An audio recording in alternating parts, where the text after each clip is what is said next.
Good evening and good morning, lovely people. This is Gaming Jason with Gaming with the Guys, Bungles After Dark. And I'm still working on this intro, so eventually it'll get better, but I'm enjoying the soothingness of talking into my microphone. And today we're bringing you another top 3 episode. And of course, like always, I am joined by Gaming Greg. Hey everybody, new camera. For those of you on YouTube. Yes.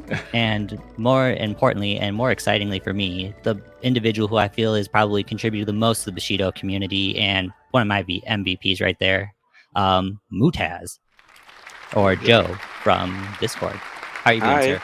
Hi, welcome. I'm pretty fine. As you can hear, my voice is a little bit rough, but other than that, pretty good. We'll get you through. Have a drink, keep the pipes nice and wet, and we'll get you through it for sure. Oh, absolutely. As long as you haven't, I would not suggest the Mountain Dew Flaming Hot, though. I don't know if that's available in your local market, but I've never looked for it. I don't think we have it. I like normal Mountain Dew, but no. The Flaming Hot is basically, it's like extra lime flavor, but then like a slight burn down the throat. It's not horrible, but it's hard to describe without trying it. I enjoy it. Yeah, it's different. I don't know where they get their Flaming Hot idea from, but that's been our thing lately. So yeah, eventually we'll get those mini fridges from PepsiCo. We will never get the mini fridges from PepsiCo ever. Not going to happen. But today, we're going to delve into the deepest, darkest depths of corners of shadows of whatever of Bushido, and we're going to go into a top 3 of KKZ or Kagekazazoku, otherwise known as the Shadowwing Clan, the ninjas. This is an exciting one. Ninjas for me are probably the most intriguing faction in there because they're the one faction, and correct me if I'm wrong if you guys disagree, they're the one faction you could take 4 figures and still be really super competitive with. Now, granted, those 4 figures are really expensive, but man. Oh yeah, that's absolutely true. And I mean, especially sometimes in the community or just people in general, it's a very difficult mountain to solve. Some of those lower model armies are like you can figure it out, but ninjas, it's like they always keep you guessing because they're just really good. Yeah, and it's basically 4 or 5 models. I mean, there's some people who play like 6. If it works for them, great. But other than that, I think it's always 4 or 5. Less is like crazy. Yeah, I haven't seen someone try to do 3 would be ninjas, really though. Interesting. Not until they come out with a 30-point ninja. Yeah, I mean, some people try it, and it probably makes for a fun game. But other than that, it's 4 or 5, and they're both totally competitive. Oh yeah, and I find the one thing with ninjas for new players that are coming in and going the Shadowwind route, again, because they're one of those things. You got your samurai. When you think, feudal Japan and that kind of war game and whatnot, you think your samurai, and then you think ninjas. Those are the 2 things that just pop to mind. And with the Shadowwing clan, it's, again, the models are really, you look at them, you see the rice cost of them, and you think you could play with 4 models. But that, I'd say the learning curve on them it's pretty steep. They're probably the highest, in my opinion, out of all the Bushido factions is KKZ. Just because you're playing low model count and you have a lot of cards to supplement, losing 1 model in KKZ is pretty huge compared to some of the other factions with that higher learning curve. Yeah, and the problem is a lot of the time you see people asking like, yeah, I've got 1 faction and now I want to pick up a second so I can show people the game. And I think I'm going to take ninjas because I only have to buy and paint like 4 minis. And it's like, yes, but no, probably not the right choice. And especially not if you want to demo the game to someone, because this faction is not a demo friendly faction. No, it is. It's definitely not. It's like if you play them right, then there's no interaction with your opponent, which makes for a bad demo. And if you play them incorrectly to make for a nice demo, you're showing no one how ninjas play. Yeah. So Yeah, that's I there are, I'll agree with you. There are better factions for that. I think the traditional Ito, Ryu, even Minimoto. Minimoto to a certain degree. Minimoto because they have that high armor, but the three of those factions have something all in common. They all have samurai, they all have Ashiguro, so you're going to get the normal range and you're going to get the normal melee. But they all three, Ryu maybe less so than the others, they have the quote unquote magic. With the key feats. Ito probably having more than the other two, although Minimoto with the Hanshi, which I probably just butchered that name, the ice witches, they have their magic. Ryu probably doesn't have it as quite as much. But again, you still get that good cross mix there. Minimoto just has that armor, which in a new experience can be rough, when you're learning. and it's ninjas just plays totally different from all the other factions. It's like it's not comparable. So it's really hard for a beginner to pick it up and to think, yeah, I know what I'm doing there. Like you said, Jason, losing one mini, and if you lose it too early, it's basically game over. You won't come back from that.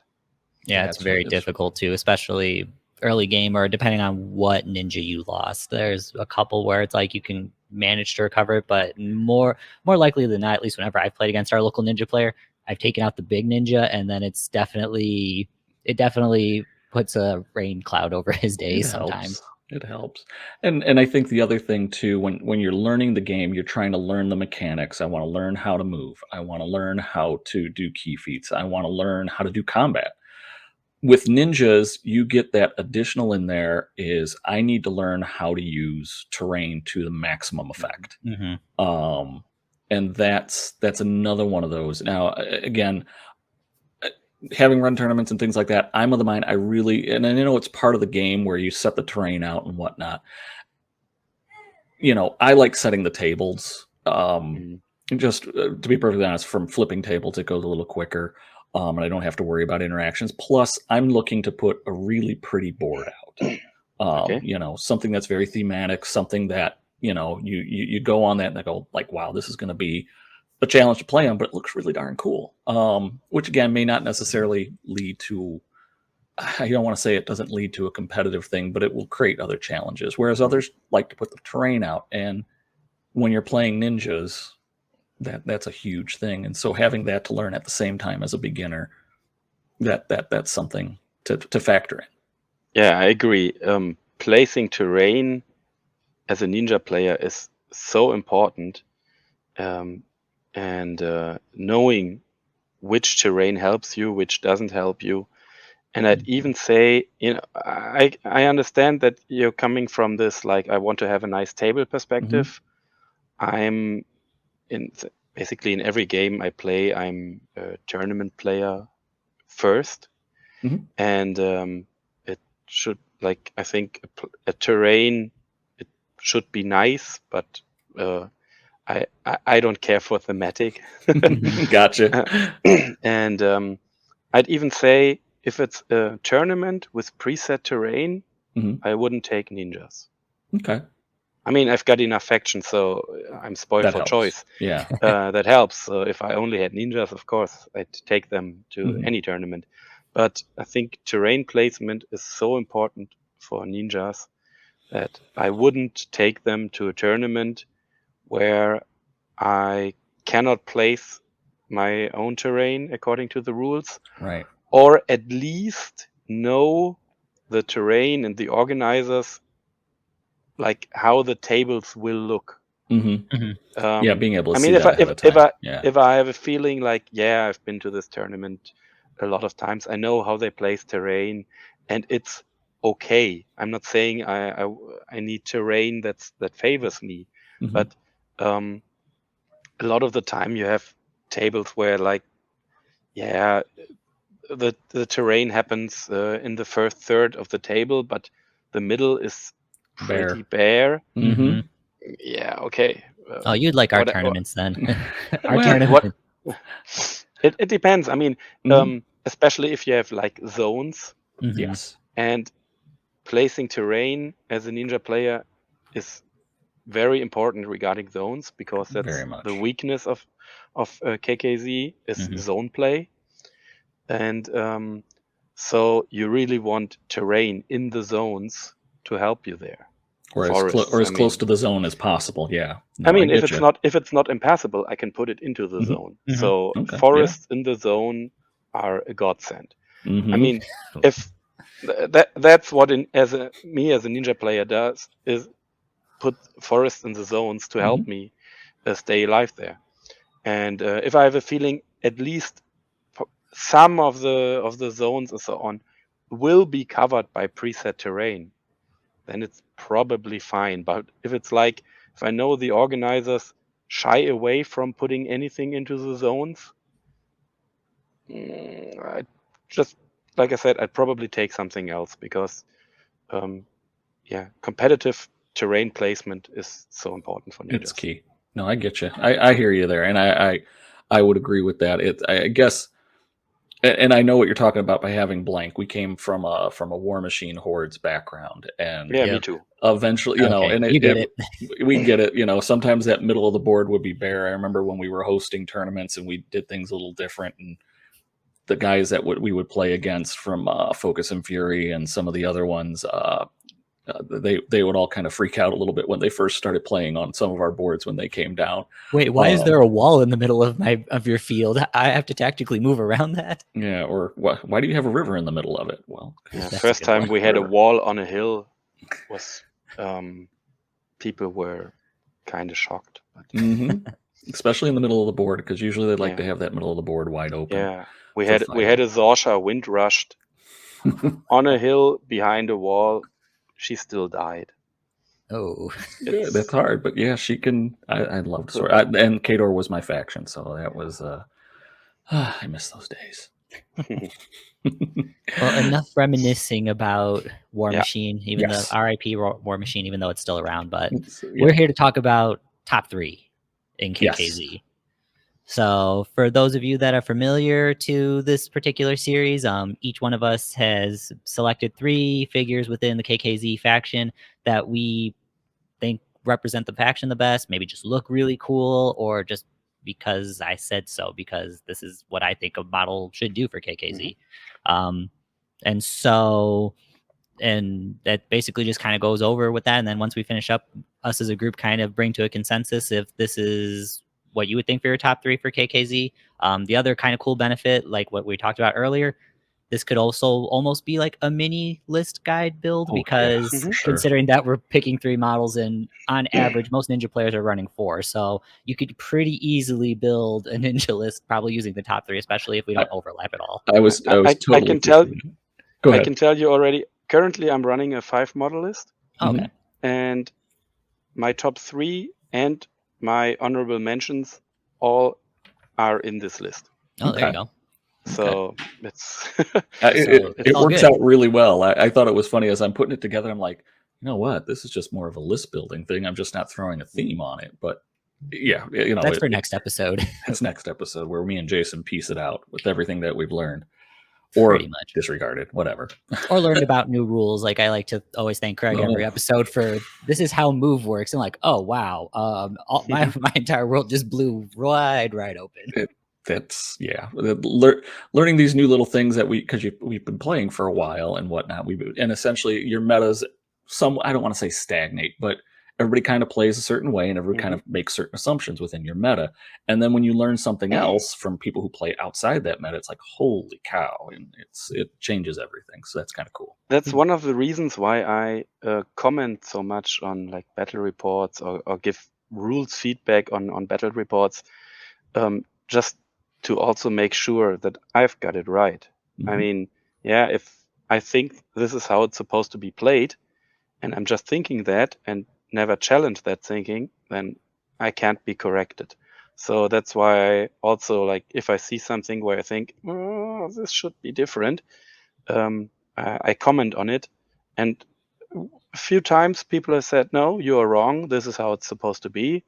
And then I learned something. And other times people say, oh, yeah, you're right. We messed it up. But as someone said, think there's never been a perfect game of Bushido played anywhere in the world. I could believe that. I could completely believe that for sure. There's always one little itty bitty thing that's left, forgotten, or other. So yeah. Or somewhere buried underneath the flow chart. 11B. 11B. 11B of hand-to-hand combat. There we go. So for our top three, we kind of did a random thing, and Jason is going to kick things off, giving us his top three Shadowy KKZ ninjas that he would have, and potentially a honorable mention. So Jace, what do you have? And I'll do the share screen. All right. So for number 3 on my KKZ, it was 50-50 if they counted as KKZ, but if it didn't, I mean, like, I already know who I would slot this in for. Biku's my number 3. Mm-hmm. Hang on. Sorry. Keep talking. This is why I was like, yeah, I figured that I was breaking that right there. So why is Biku my number 3? One, I just think the model herself is pretty cool. It's really dynamic pose. But first thing that I listed on there. Which one? There's 2. Oh, I think probably the newer one, the one where she's got like her Kusari and the chain like kind of all up, and she's like more dynamically running away. Mm-hmm. The newer one. But the first thing I have here on my little cheat sheet here that I wrote out, cheaper than Kyohi, but can still deliver the same devastating results. Because Kyohi's 20 points, but as you can see, she's 18. So you can take Biku and then take 2 smoke bombs, and that's already an awesome amount of stuff for KKZ right there. And I think, I think I'd have to double check Kyohi, but keep going. I was looking at Hail Seal, and I didn't know if Kyohi's Hail of Steel was 3 and Biku's 2. They're both 2. It's the same. Okay. Yeah. The major difference is the damage on the Shuriken is a little bit lower than the daggers on Kohai. Mm-hmm. If you're just looking at the Hail of Steel damage output, of course the Shuriken have the armor pierce on double. Mm-hmm. Yep, and that was number 2 on my thing. Why I would pick her is Shurikens can be a great armor buster. I mean, that's on the caveat though, you got to roll doubles, but I mean the fact that you have at least a reasonable chance of getting Pierce 3, even at a -1, and when you're as close as you are because they're lightweight. In my experience playing as and playing against anything with Hail of Steel, yeah, it's not a good day for my medium base models. Usually they get wiped off the board pretty quick, even if they got tough. Yeah, just to kind of run through really quick Biku for people who are just listening on the podcast. Biku's 18-point ninja North Star with a 3 melee pool, 4 movement, 3 range pool, 2/8 on the key. Range, melee, and movement are all boostable with 3 key. Main melee weapon is Kusari Gama, which is a chain weapon 1, sidestep event 0, push attack 0. Then the aforementioned Shuriken, which is lightweight, so you can move around and not have a penalty. -1 on the damage, with range brand of 3/5/7. Traits of armor 1, assassin, the ever-present camouflage 2-inch for ninjas, evasive, jump up, light-footed. 2 key feats, distraction, which is 2 key, active, target 6, and don't be in base to base with somebody. And Hail of Steel, which Jason will probably talk about a little more, which is a 2 key, active, personal, so only affects Biku, and don't be in base to base someone, but you can only do it once per turn. All right, that covers all the basics for Biku. For sure. So that's along with the Shuriken, with her special ability once per turn or once per activation. But I think the Kusari, actually, I'd have to double check, but I think she can basically pick to have a Kusari for a ranged attack. So if you use that for Hail of Steel and have that be your first attack launch, that just adds to the devastating damage output that she can put up. Let me just take a look here. Okay, yeah, so she can only use the Kusari once per activation, but I mean, if you're going to Hail of Steel with her right off the gate, to me, that's a nice way to lead with it, because then the following shots will hopefully lower that target number at one point or another. So the last piece of the last note I had here, she can help the other ninjas a little bit more than Kyohi or Kohai, just because she does have distraction, which to me I feel is more of like a team player kind of aspect for her, because you do have a good number of ninjas that can do distraction. I think there's at least 2 or 3 of ninjas that can do it. So just having a model out there or someone who can also influence the other models because again, you're only active player when you use distraction. So you could try to distract another model off to the side if you're not distracting your target to set up one of your other ninjas further down either further down activation, or if you have other ninja equipment, to set up another ninja to take someone else out. I agree. Well, you being the Silver Moon player that you are, distraction is always a big thing. Oh yeah. So being able to do that with ninjas where just about everybody has assassin on them, or I think everybody has assassin on them. They should. As they're all assassins. Distraction becomes really valuable. So I agree with you on that. The normal comparison is, like you said, is Kohai, because they're very similar with the Hail of Steel, lightweight, ranged focus. Probably prediction of Kohai is a little bit stronger feat. Oh, okay. Because there's no roll involved, and it has a very high ceiling of tactical application, I'd say. Yeah, especially I as can it see that. can roll over into the next turn. Oh, okay. I didn't think about it that way. Do it at the end of the turn, and it's basically an impetuous marker. Oh, okay, I didn't think about it that way. I just thought that it was like an end of thing.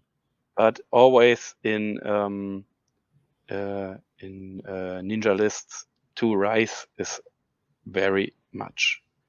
You're very, very tight on rise. So having saved 2 for something that does very similar to Kohai, I can see why she's in your top 3. Yeah. Also, I do like her for the hand-to-hand aspect. If she gets locked up into there, having chain weapon is nice because that helps mitigate some parry, aka if I fight Satoshi, he's not totally unstoppable when he gets in my way. Whatever. All right, that's my number 3 pick. That's a good one. I like it. All right, now you're gonna. Are you picking another Ronin? No, I didn't pick Haritsuna. All right. Sorry, I should have texted you ahead of time on that one. That's all right. That's all right. I'm ready. So my number 2, and I'm 50-50 on how people will feel about this. I picked Katsumi as my number 2. Ooh, okay. And I still had to compare her to what the other one would have been, which was Rin, and it only came down to like one thing why Rin wasn't my number 2. Honestly, all the KKZ, realistically, many of these ninjas here could be the game top 3 in something. They're just all in one faction. At least in my opinion. They could be very rough. Oh yeah. So rundown of Katsumi for those, that way I can hopefully remember to actually do this in the future. So 4 melee stat, 4 movement, 4 on range, which is actually really nice. 2-8 on his key holds. He has 2 weapons, his Kusarigama, which has brutal 1 by natural trait and chain weapon. So that's disgusting and scary as enough as it is. Sidestep defense 0 and powerful attack 0, also really good. He does carry a normal Kusari, which has the special damage trait on there, so he's not going to hurt you, but he'll at least knock you down. Lightweight and sweep attack, yep. And range of 3. And range of 3. Medium. It's always medium, and it's range 3, yeah. And then he's armor 1, assassin, camouflage 2 inches, courage 1, indomitable 1, jump up, lightfoot, tireless. And key feats are blade finesse, and Tenuchi. I've played against this guy way too much against in our local meta, and I just got him at the last Adepticon. I have him primed, so I'm making progress on actually thinking about painting things. Okay, paint yeah, more. No. I just finished the 2-player starter. I know, you bragged to us. But I mean, he's Katsumi is just a whole other thing. He's another one of those like really good 25-point models I feel that they built for the game. Just with everything that he can do. So some of the listing points that I have on him, my first item is point, click, and kill, because that's sometimes really all you do with Katsumi, and he does it really good. Also helps a lot too, depending on what he's fighting, and if someone either just doesn't have the ability to, aka prediction, or my favorite thing is throwing impetuous markers on him. Tireless is a real son of a bitch to work through sometimes if you don't have an easy out way to deal with it. And given the fact that ninjas in general, through their themes, I think almost all the themes, they're going to have a boatload again, they're playing 4 models. They could have a boatload of pass tokens. So you're forcing, once Katsumi gets locked in with somebody, you're forcing someone to attack him at some point by just blowing the pass tokens and leaving him as your last model. So they're going to beat on him. He could take it. Yeah, for the most part. And then all of a sudden he's activating against an exhausted model. So. Oh yeah. So that's the reason why I just decided to just put point, click, and kill. The only reason why, and this was another note that I had here. So the only reason why I kind of put him ahead of Rin, because Rin is 1 point less, and Rin has some very interesting things that I could almost say would make her a little bit better than Katsumi, especially having access to Cobra Strike. Was just the ability that Katsumi does have that ranged option to knock people down, and knockdown in Bushido just as a whole is huge. Being able, one, that's reducing your opponent's dice pool down by 1, and then just making them easier for him to kill. So that was kind of something that I just felt like I wanted to bring note with here. Like we talked about Tireless, you can control the flow of actions with Tireless. It's one of the better abilities in the game. It probably really up there for abilities, in my opinion. And let's see. Flip the other side of the card. Oh, and then if you really want to, I mean, with him being indomitable, him taking on more than one model is not unheard of.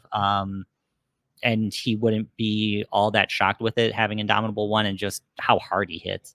And thank you for flipping the card over.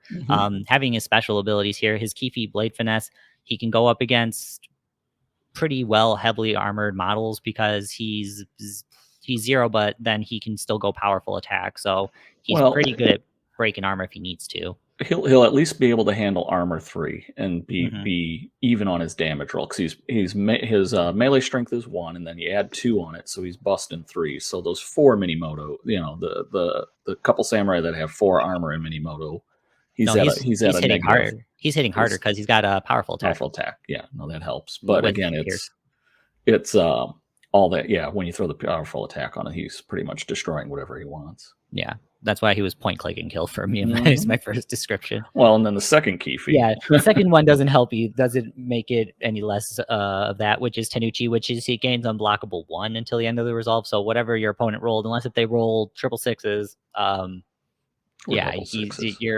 if you rolled at least 2 6s, I mean, it's not gonna matter. He'll probably break through. And he's gonna hit hard. He's probably only gonna use it if the opponent is down to 1 dice.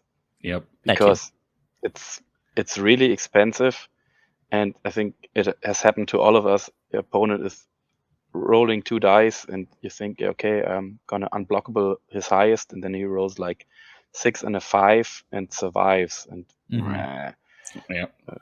so you probably it's then down to 0. Yeah, at that point, yep. I mean, it's still an awesome ability just to have. And then his special ninja feats, being able to get the melee boost to 2, that's nice. So he can go up to 5 dice if he really wants to. Otherwise, getting sharp 2 is actually pretty nice. So then that way he can cover pretty much all the gambits of I don't care who you are. There's not a likelihood that you're going to get some sort of a defensive protection, either that's tough or armor. To break he's got both. He could handle both without having to have a special weapon or something to do it. Pretty much. Like I said, the main way how I've dealt with Katsumi in the past is, and again, this is more of Silver Moon luck or Super Moon privileges. I can throw out impetuous markers to get him to go first. Sometimes it's going to end up happening anyways for my opponent, but other times it's just like, I want to make sure that this happens, because also, depending on when I do it, which is usually turn 2, Katsumi's not necessarily in his best position where he needs to be, and then maybe I have a chance of taking him on. Or if anything, it's just one less thing I'll have to worry about, because I know Katsumi's going to do whatever he's going to go do. And then I can actually go and try to win scenario or something. Yeah. He is a bad man. I don't. He's killed a number of good models, and it's just like there's nothing I can do, but it feels so satisfying when I have been able to take him down. Very much so. He is an ugly customer. No matter how you slice it, you're getting it. He's one of those models, like Jason said earlier, when you're paying 25. And I'm sorry, I'm staring off at him because I'm just mesmerized. I'm mesmerized by him. Yes. You're getting your points worth out of him for sure, for sure. All right. All So that's right. my number 2. Number 1, I'm guessing that this one, I mean, I don't know how to describe it. I know everybody hates playing against him, and that includes me because I don't like playing against this guy because I know exactly what he's going to do, and especially being Silver Moon doesn't help. My number 1 pick for KKZ was Ghost. Okay. There he is. So we'll do the rundown here with Ghost. So 3 melee pool, 4 on speed, 3 on range, 2-8 on his key stats. He has his Daisho, which gives him sidestep defense 0 and throw attack 0. Always personal favorite to have throw attack if I can get it. Armor 1, assassin, camo 2, dodge 1, fear 6, light-footed, and soulless. He comes with vitality and apparition for the front of his card. So overall, I mean, when you look at him right away, I mean, you see like those key feats just for one, for those who are familiar with the game. Vitality's always a great ability to have because 1, it's an instant, 2, you give yourself an extra activation marker, which is huge in the game. And then apparition is nice because you get to place yourself within 2 inches of your current location. Always nice for positioning things, or if you played him correctly, and or even if you messed up a little bit for how you were supposed to place him when he comes in and does things.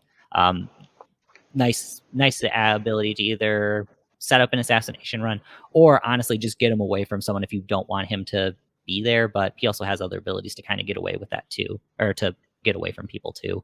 Yeah, and it's an active feat, so like distraction, you can, like you said, you can use it to set up an assassination run because you can do it before you activate Ghost, place outside of line of sight of your target, and then start activating Ghost, and suddenly your target is surprised. Yep, for because sure. you did it before his activation, so that's always that's very the nice thing. Yeah. And then his special abilities. This model may go elsewhere or place this model elsewhere, and it gains the flank and gains flank, and then it can return using those rules. That's always a fun ability. AKA why I hate it for Silver Moon, because it's like, oh yeah, your support model Hadakichi, yeah, he's dead. He's if you don't have a protector with him, or just about any other of my support models that would be a little bit further away from the front lines, that it's like, yep, you're not safe anywhere. And then the second one, model gains intangible. Again, doesn't matter if I'm in the front line or guarding it with other people. Oh, I can just walk through that terrain element or that model because I'm a ghost. I'm going to literally pass through you. Yeah. The fun thing is, I think everyone knows about this flanking from Ghost, but a lot of people are surprised by the second ability. It's like, yeah, oh, he's not flanking. Yeah, he's not flanking, but they don't think about, yeah, he has a second ability. What is it? And so they're pretty surprised when Ghost just walks away and says, I think I don't want this combat here. I like it over there much better. I think it's because just his first unique effect is so damn good that most people are like, well, if I'm not using this, why do I even bother with the other one? Even though intangible is really, really good. Yes. And the last one on this card I find is really, really very good because it a saves lot of me from people getting killed by Cody's Mizuchi Grey Pilgrim lightning list and just like, oh yeah, hey, you're KKZ, yeah, you're just normal people. So the last ability, and it's not a unique effect it's a unique effect, but it's not one of the 2 that he gets to choose. It just happens while attempting to target this model, enemy models lose 6th sense. So one of the things that people always make sure they load up on for tournaments and things is stuff with 6th sense, so they could deal with, when I play Mizuki and Ito, I want to be able to try to control something, but I don't want to get within 2 inches of a ninja and then blow my dice roll. So being able with 6th sense to then do it at a nice, more comfortable range is huge. Ghost doesn't matter. Just gives you a middle finger to that one. Pretty much. Pretty much. So Ghost, what do I have to say about Ghost on my little rap sheet here? Definitely helps to play 2 scenario with the key feats and his specials. Like I said earlier, I'm a big fan of throw attack. Super helpful for zone missions. Just how he works, and especially with his special ability, which leads into point 2, very utility, being able to come back and on the board whenever he wants. So he can go up the board, jump off to the side, or he can go flank, or he can go elsewhere, and then the following turn he can flank in and maybe try to nab like a back zone or idle from whoever your opponent is. If they don't necessarily have enough to kind of cover the board for covering those things, or whatever's covering the board might not be the best, aka my weak 8-point Kyokan guys who are like, yeah, we're not going to survive. We're And just I here. think it's even more important. I mean, that's the obvious application of it. Mhm. You leave turn 1, you come back turn 2 somewhere nice, like attacking an opponent's idol, or going for the side of a zone, or whatever, going after supporters. But I think it's even more important like turns 3 and 4, because you have so little models. Mhm. If something unexpected happens, it's pretty hard to adjust and to send someone there. Like the opponent broke through and is now attacking your own zone, which you thought you had covered or whatever. Mhm. Basically, you decide at the end of the turn where do I want to have Ghost next. So if something unexpected happens, second activation of Ghost, you decide where you need him. Mhm. So it's obviously pretty important to have this activation. Don't Oh, let him get absolutely. attacked and stripped his activation before you can then flank out or stuff like that. Absolutely. So, but I think that's even more important. Turn 3 and 4 to react to what's happening in the game. Like you suddenly see the opponent left his own zone unprotected or whatever, and take advantage of it. Yep. Yes, absolutely. The ability to be able to quote unquote redeploy.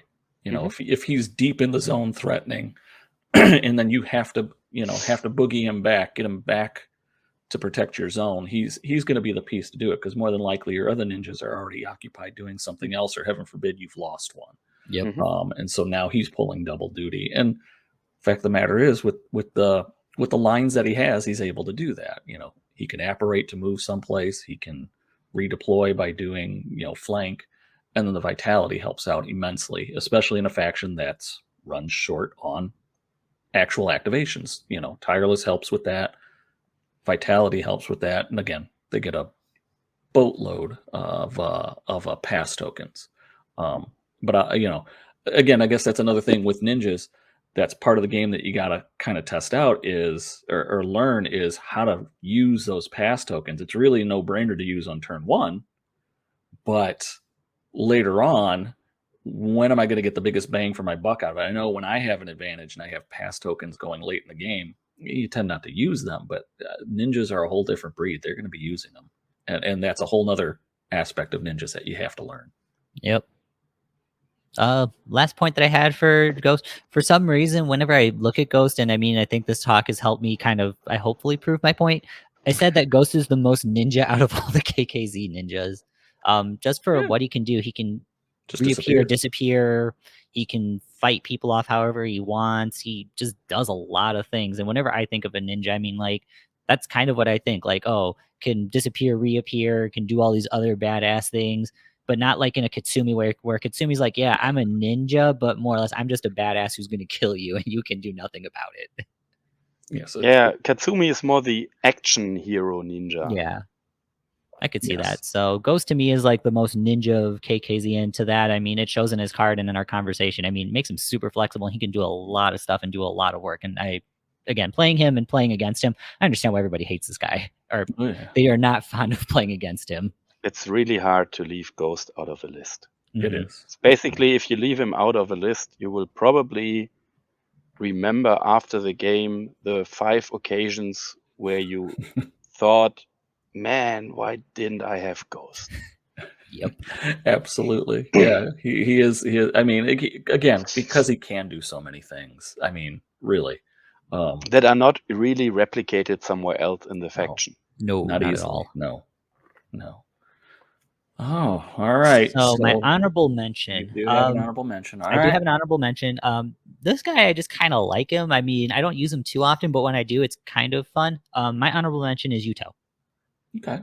Okay. Um, So my first point, or we'll go through his card here real quick. 3 in melee, 4 in speed, 3 in range, 8 in key, like most of the other ninjas I've talked about today. The Kusari Nogama at 0 with chain weapon 1, sidestep, defense, grapple attack, which is a little bit different. Has armor 1, assassin, camo 2, light-footed, resistance 1, really important. Range defense 1, also pretty important, and then tactician, super important to me. And then his key feats, distraction, love it. Fog of hesitation. Yes, the hog of hesitation. I now know the model I want to have made if I ever win. I want the hog of hesitation. Yes. That would be pretty awesome. Maybe that's what I'll make my specialty card. Make it into an equipment card. All right. So let's take a flip on the take back a quick here. peek of at the back of his card. So the special abilities that he can choose from when the model activates, he can give himself the Kusari, which I like that. Where it's a lightweight sweep attack 0, and that's pretty much all it does. And then the model can gain split attack at the end of the activation. And honestly, I mean, as we've had our talks and kind of figured out how split attack can and supposed to work, I find it rather unique and odd that they gave him split attack. I don't necessarily know why, and I'm hoping maybe you'll be able to fill me in a little bit more, Mootaz, on that one. Because otherwise, I feel like that this was definitely much more of a... That would have been an awesome special ability to give Katsumi. No. Well, I mean, yeah, it would be awesome, but no, it seems more appropriate. This is the fear in my eyes from that. The problem is having it on a model that doesn't have Indomitable. Mm-hmm. That's Yuto. He doesn't have it. Yeah, so that's the only reason why. So I mean, if anybody in the comments, for those of you watching on YouTube, can maybe give your 2 cents on it, I'd be more than happy to kind of see why they actually maybe went that way, because there's got to be a particular reason for it. So let's see what I had here for my notes. So he's very fun and dangerous specialty piece with the Fog of Hesitation. That's the big one. So it's a 2 key feat active, pulse 4, and it's an opposed key test. So when he shoots out his pulse, one model that's within the pulse may not be chosen to be the activating model until all other models in the warband are exhausted. Depending on when you do it, because to me this is kind of situational, that can be huge, especially if you've got like an all-out brawl kind of going on out in the middle of the board. To just kind of be like, I'm going to make sure that this particular person's going to go last, whether that's to hopefully stall someone from getting an idol grab or doing something. So to me, situational, but a super fun ability if you can get it to work at the right time, especially since you can only do it once a turn. My problem with that is it's an opposed key test. Yeah. And he has nothing to help him there. And he cannot even boost his key. So you cannot even say, oh, this is really important to me. I saved up the key. Let's blow 4 or 5 key on it and try it. And 2 dice opposed key against probably 2 dice opposed key, that's just too much of a coin flip. Of course, you probably win the tie break, but for 2 key, that's a big risk to take. Now, if you're doing it, let's say against a 1 key model, that's somewhat threatening. Let's say, like, I don't know, maybe a Wasapu. Yeah, but I think the amount of 1 key models that you really, really, really have to delay until the end of the turn. Not many. Well, and I kind of think of it as delay until the end of the turn, or at least force it so that way I know it's not activating soon, so I'm going to dictate its activation. So in this case, the Wasapu example, I know it's going to have to go last, so then I could put someone on there to make sure he's not Wasapu's not shooting at me. Which that, I don't fear Wasapu as much in hand-to-hand. That, again, that's a super specific use of it. So I agree. I see it's... So, and if that doesn't work, just put your model within 4 inches of Wasapu. Yeah. Goodbye, Yuto, right? Yeah, that's the problem. Unfortunately. Yes. Hope that you have a smoke bomb. Yeah. So point number 2 provides a wealth of support for KKZ. That's mainly more to just kind of talk to distraction, being able to throw out the Kusari if he needs to. Having tactician is always nice, and I think even more so with KKZ. just as an option. So I think he gives a lot of support for. He can help out some of the other ninjas if he needs to. And then let's see. And then, oh yeah, he's just I guess to kind of follow up with that, even though it's kind of the same point, just said differently. He's an all around good support ninja. If you just kind of have him. So he can still fight if you need him to, especially with the grapple. That's always a fun situational piece that I found if you can get someone in a grapple hold. So just kind of like as a supporter S type model, as I almost see him, he's a pretty all around good fighter and just solid person in general. Fine, upstanding member of the ninja community is what you're trying to say. Pretty much. I mean, all the ninjas are really good. But actually, I don't rate Yuto very high. Okay. I think Yuto tries to do too much at once. I can see that. And the 19, if you build KKZ warbands, 19 Rise is somewhere that's probably just a little bit too expensive for your Force Ninja. If you do a 4 model list, you very often end up like at this 18 Rise slot. Or also if you do 5 model lists, then this is probably your third most expensive, and then you have 2 cheaper ones. And this third most expensive very often ends up at 18 Rise. Because you're so tight on Rise that finding this one Rise to go to 19 is really hard. And like I said, I think he tries to do too much at once. Yeah. So if I look at Yuto, for me, it's like, yeah, he's a tactician one with a Kusari ranged weapon. All the other stuff is okay, the distraction, the fog of hesitation, but I'm basically looking at it and say, do I need a tactician Kusari ranged weapon ninja in my warband? If yes, okay, let's think about it. If not, probably he will be dropped.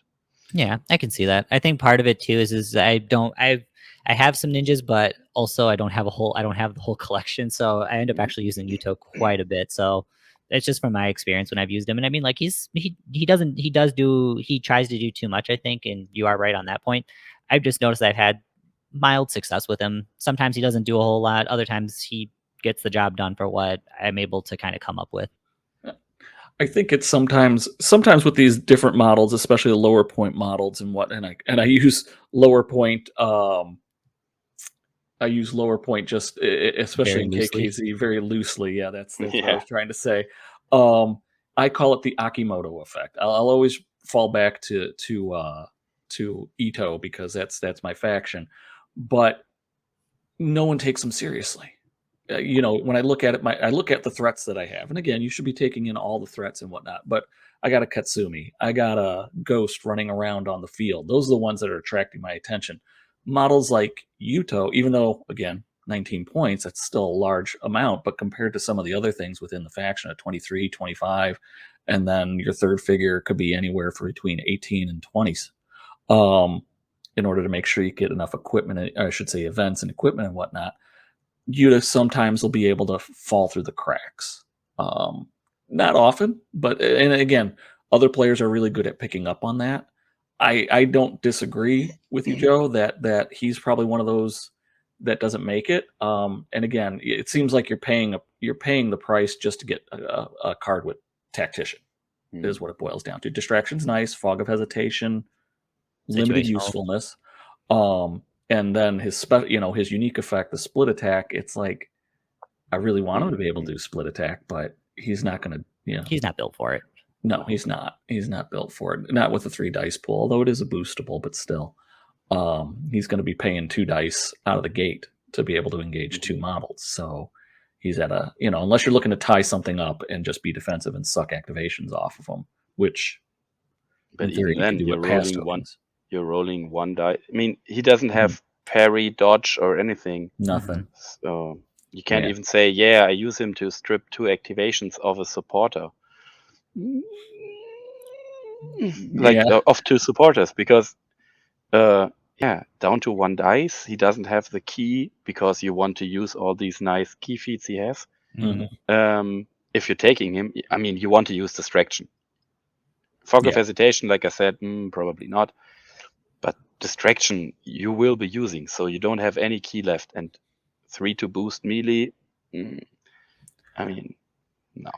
Yeah, and again, it's one of those things that if you have it, so you've used it and you had success with it, I totally get that, absolutely get that. But me personally, I don't think. And I looked at him, and I'm like, he's not fitting the bill. He's trying to do too much. But that's just me.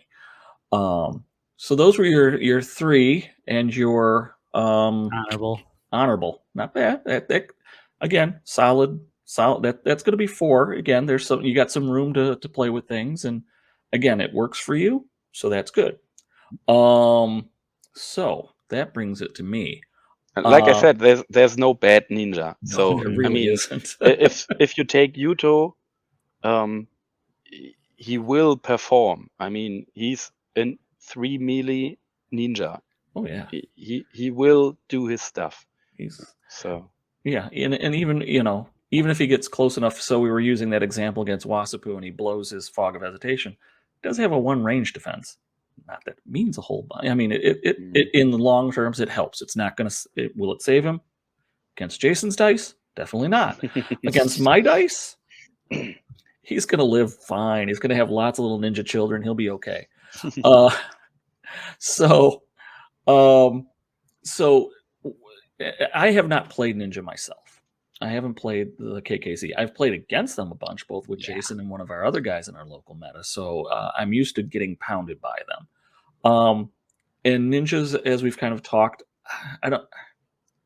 Finesse might not be the right word for them, but you have to have an idea of what you're doing and a lot of planning for it.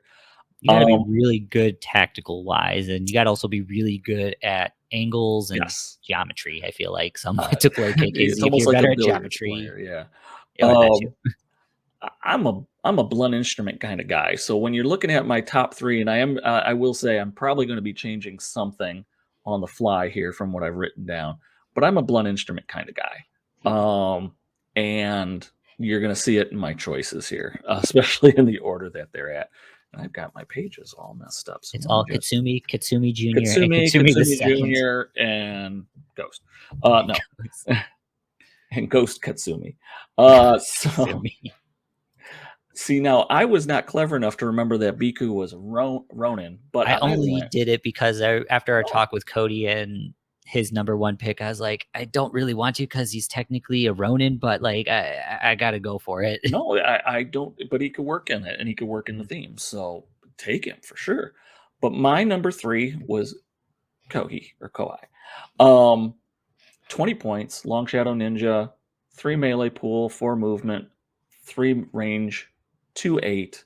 You could boost the range, the melee, and the movement by spending 3 key. Weapon is the Ninjato, +1 melee strength, sidestep defense 0, sweep attack 0. So anything that knocks things down, so much the better. Ranged is the daggers, melee range strength 0. It is lightweight, so I can move around and not be penalized for it, with a range of 3, 5, 7. So I gotta get kind of close. Traits: armor 1, assassin, camouflage, light-footed, resistance. Interesting that resistance is there. I'll take it. Hail of Steel. That's the key. One of the key feats. 2 active, personal. Don't be in base to base with someone. You only get it once a turn. Prediction.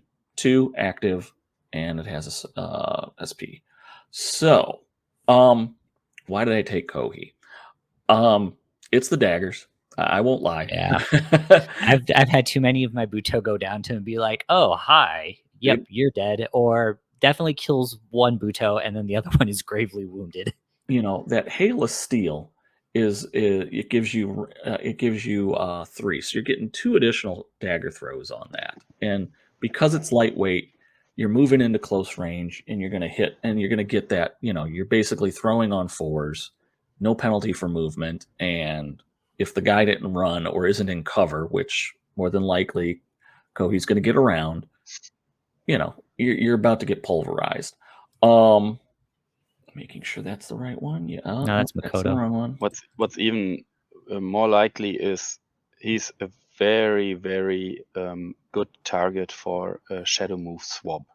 Yep, I've done that one a lot. Oh, this guy's here, and boom, kill you. Oh, Shadow move swap for sure.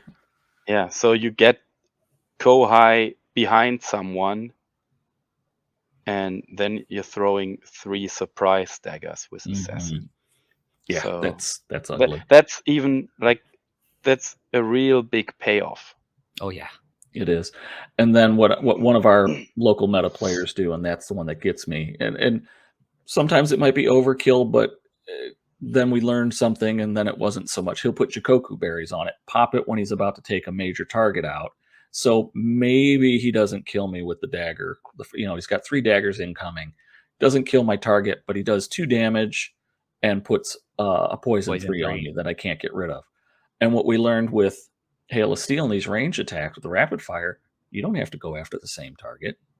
No. You could just go boom, boom, boom. And so next thing I know, I got 3 of my guys with poison 3 on them. Great. Yep. That's exactly what I wanted. So, and poison 3 is, those Jikoku berries, that's nothing you want to sneeze at. That's just horrible. And more important, you don't have to declare all 3 ranged targets at the beginning. Yep. It just says you make 3 attacks. So you do the first, see what happened, choose your second target, do it, choose your third.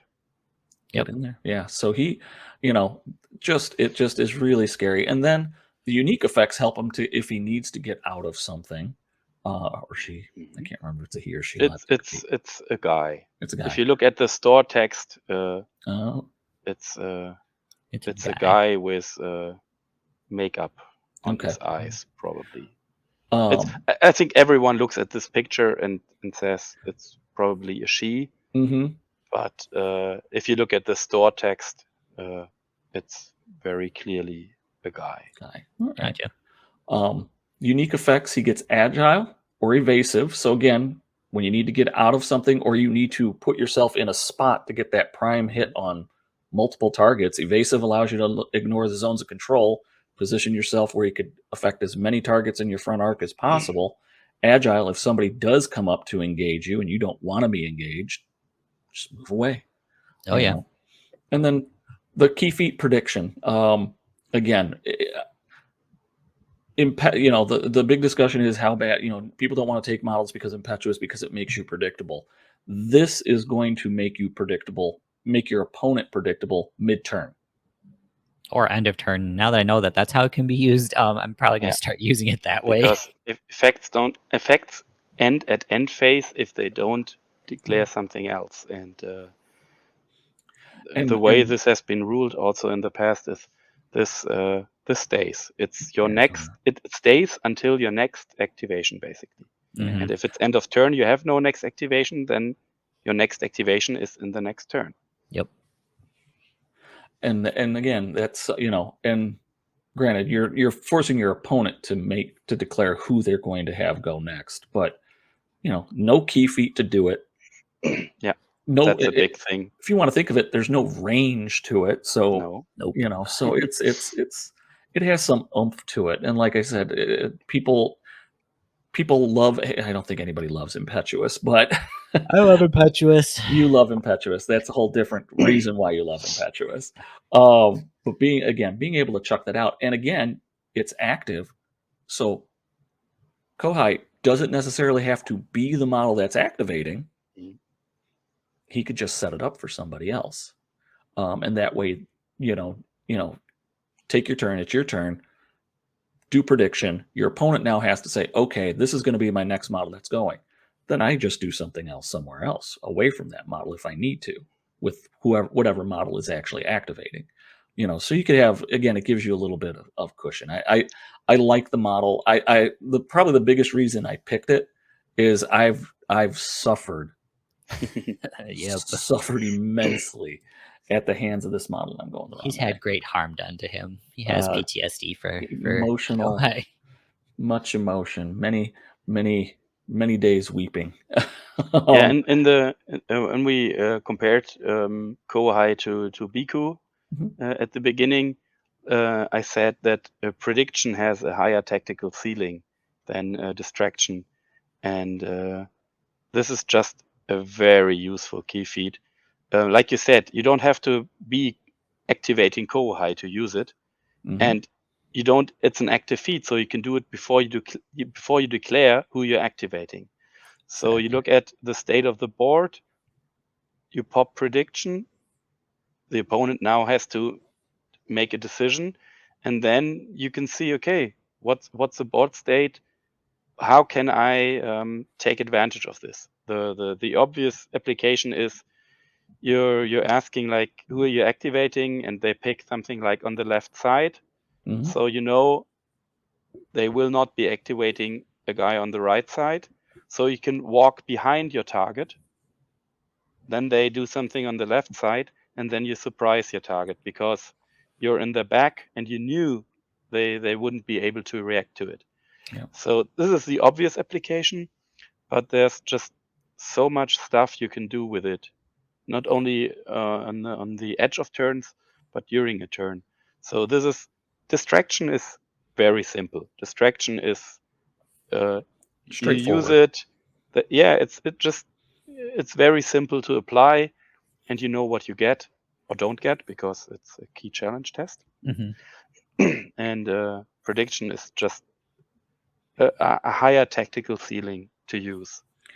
And the nice thing with prediction too, the more that I'm thinking about it is, again, active. I don't have to be the active model, and I could do it ahead of time. I could do it repeatedly. So the next day, so we do exactly. Oh, that was fun. There we go. Sorry, my monitor decided to do something interesting. But you can, the turn that you did, they declare something on the right. I do something on the left. Get my surprise on it. But before I get my surprise, I'm going to go, okay, we're going to do prediction again. So what's the next model? It's basically you could keep forcing, as long as you have the key, keep forcing your opponent to declare what model they're going to do ahead of time.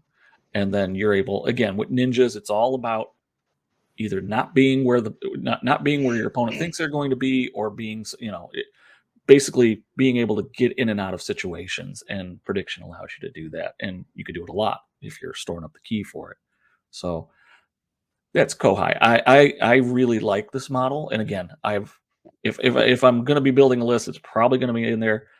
Again, others may have other ideas about it. I've just suffered so much from this model that I'm like, you know what? I want to make someone suffer. I want to use this model to do that. Feel my pain. You haven't had to put him together. How far those legs go, we already suffered putting that dude together. Yeah, I think that's your reward, is how difficult the model is to put together, is how much it's going to actually perform. He's not bad to put together. It's putting him on his base is the issue. I had to build up a base around him so that way he could fit on it.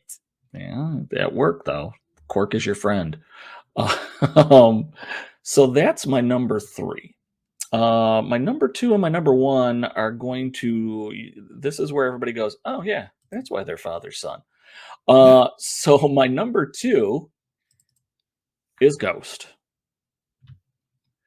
Jason's kind of run through Ghost. I'm going to give you my before I finish Kohi, I just have a few weaknesses that I talked about the strengths, the daggers, the unique effect, the prediction.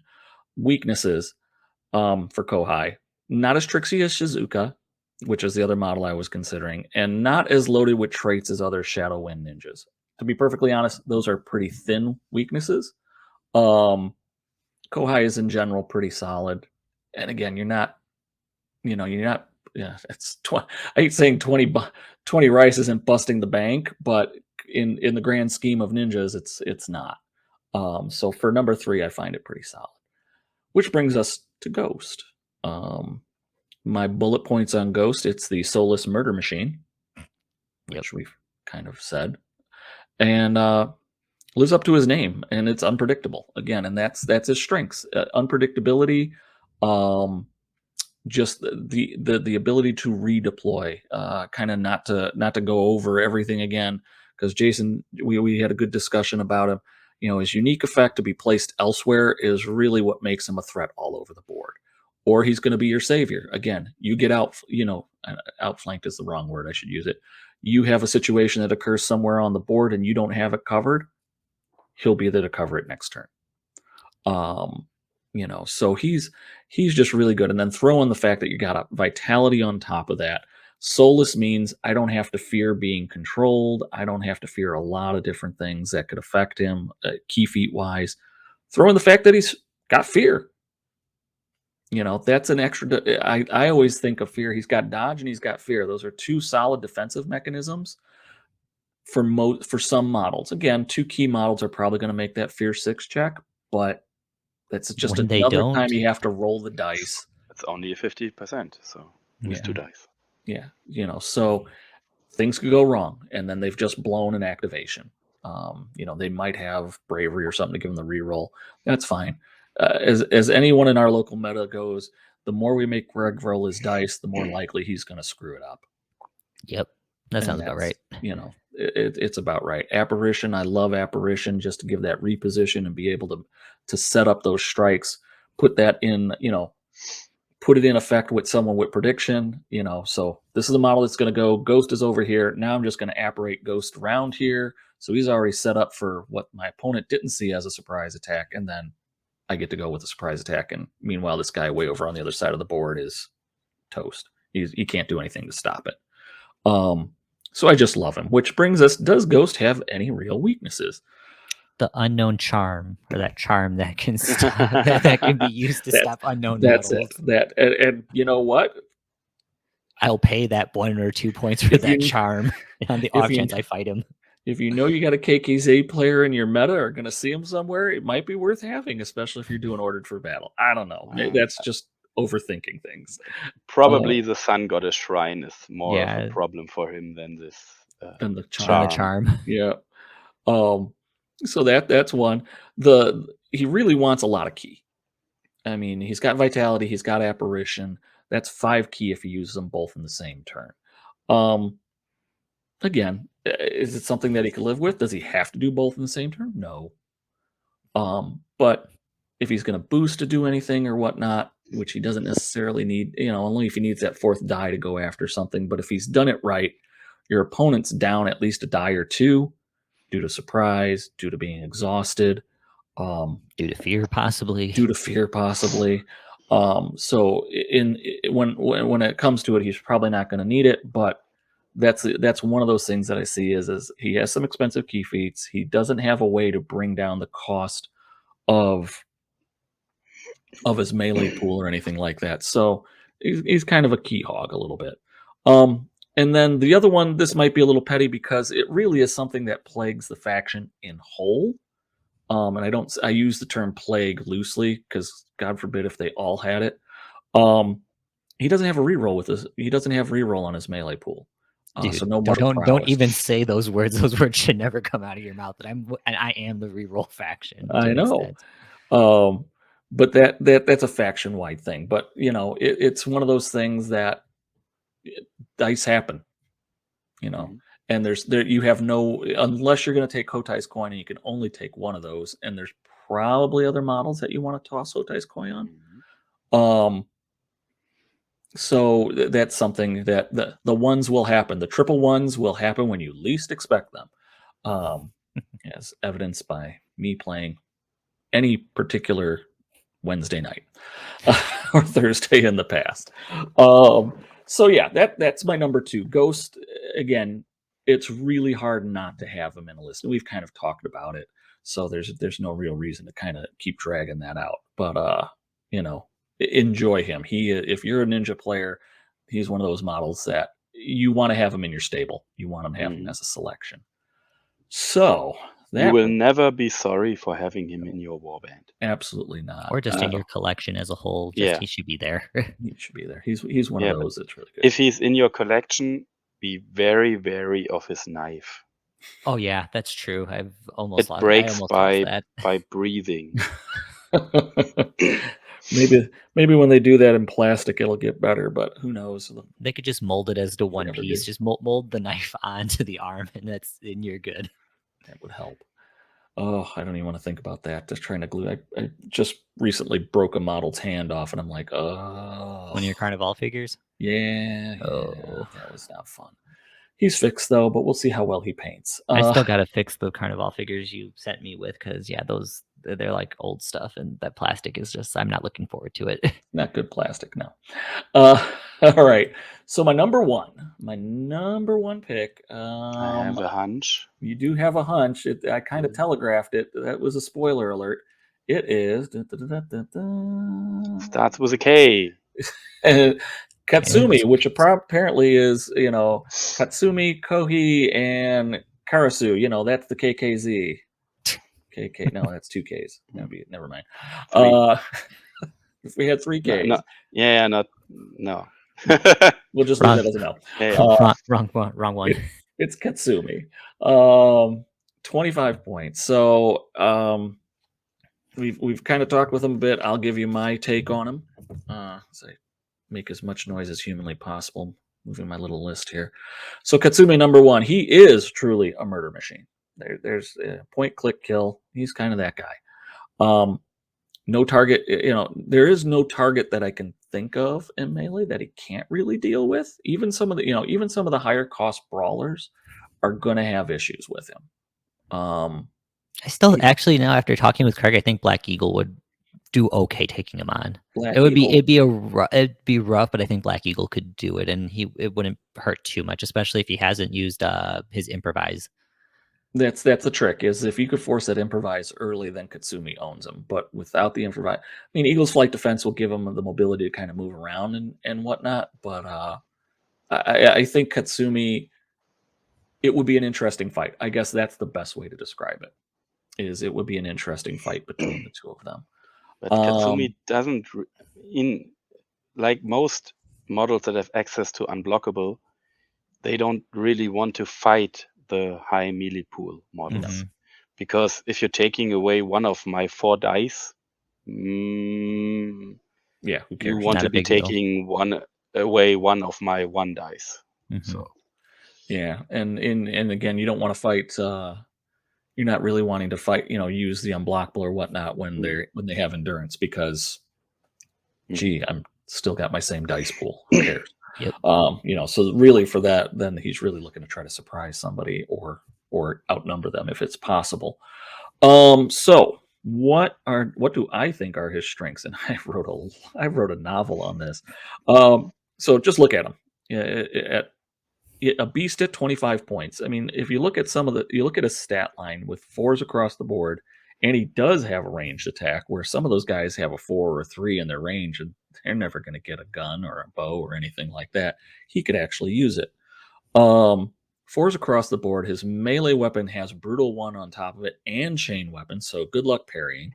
Sidestep defense 0, powerful attack 0, so he could handle anything. Tireless, range attack with sweep, so he's going to be able to knock somebody down to set up the kill. He's just, he does what he does very well, and all those, everything that they've put into him just really makes him he's going to take out those 3 dice pool guys in short order, and God forbid there's anything less. And if they're beating on him ahead of that and end up becoming exhausted, then he knocks them down and finishes them off. Feats. His feats are great.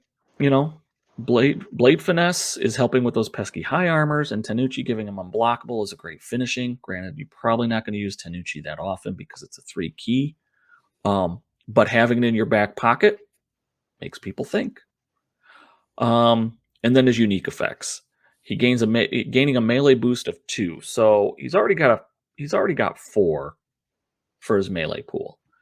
Taking that down to buying an extra die for just 2 really helps, especially, let's say, I don't know, some crazy Silvermoon player puts a double impetuous on him to try to set him up so he could be exhausted, and then he gets beat on at a 3 pool.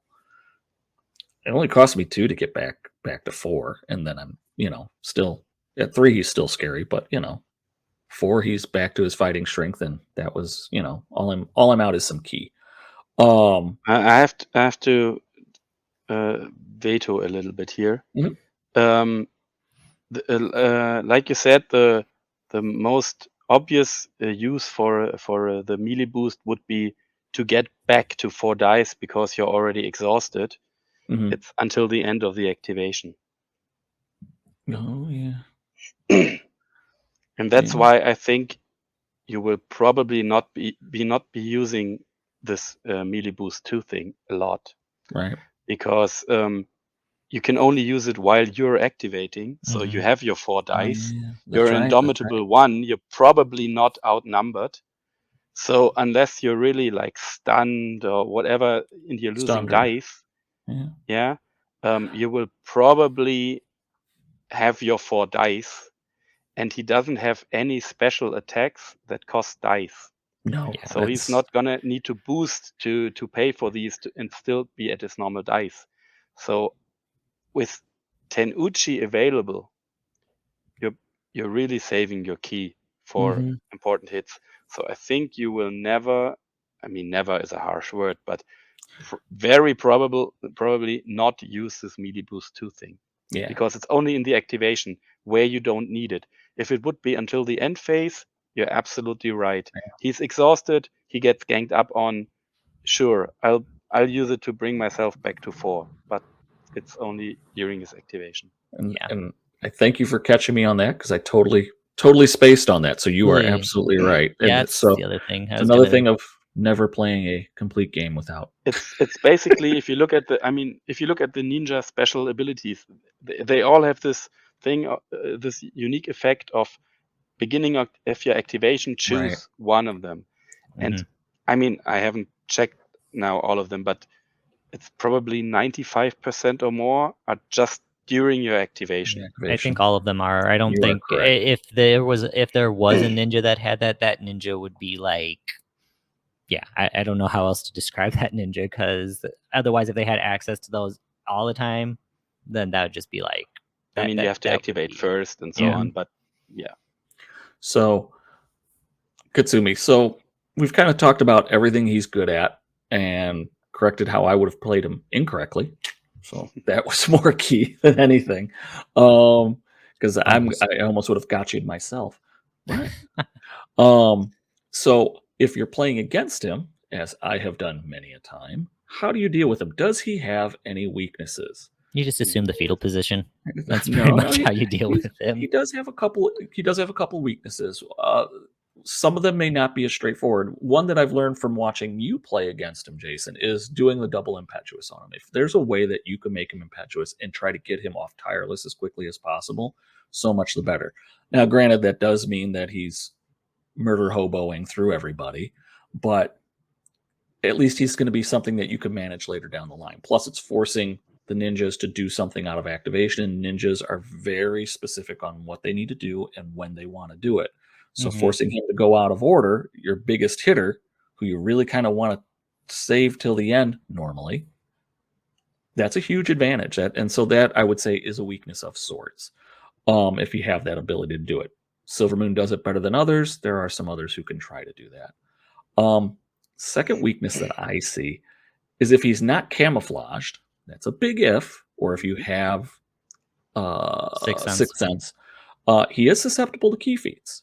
Again, he's a 2 key, but he doesn't have resistance. He doesn't have anything that's going to help add on to that roll, except if you're making a fear check, which is not an opposed key. Um, so he can be controlled. Is it likely? Well, if I'm playing Mizuki, yeah, it's pretty likely. I've had a But couple Dark Secrets flip through, and they got to Katsumi. I'm like, oh wow, that actually worked. is it worth spending it so you could get control of him? Maybe. So again, there's some. If he had a weakness, and it's a tenuous weakness, but again, it's 2 dice. So 2 dice, and you go in 2 dice head to head. That's with no boosts on the person engaging with that key feat. It's always iffy, but it is some way to get at them. If especially for those support models or those we'll call caster type models that really aren't going to be are not melee machines that wouldn't be able to survive with him in combat. So that's something that is a weakness. And the last one, kind of said it with Ghost, and again, it is faction wide except for one model. Um, can't re-roll things. More than likely, he's going to end up with Hotai's coin, which will solve that problem, but that's going to jump his cost, which he's already a pricey model. And there's possibly other things that you want to buy for your faction. But again, if he is going to be the tip of your spear melee monster, you want to have that Hotai Koi as protection for when he rolls those ones. It's not going to up his cost, but it's going to take one of your 2 skirmish. That's true. He Yeah, takes that's a true. skirmish. That's basically what it will amount to. Yeah. It's one of them is very, very often Hotai's coin. Mm-hmm. I can see that. And then On your biggest hitter, whatever it is, Mhm. to compensate for the lack of rerolls. Yeah.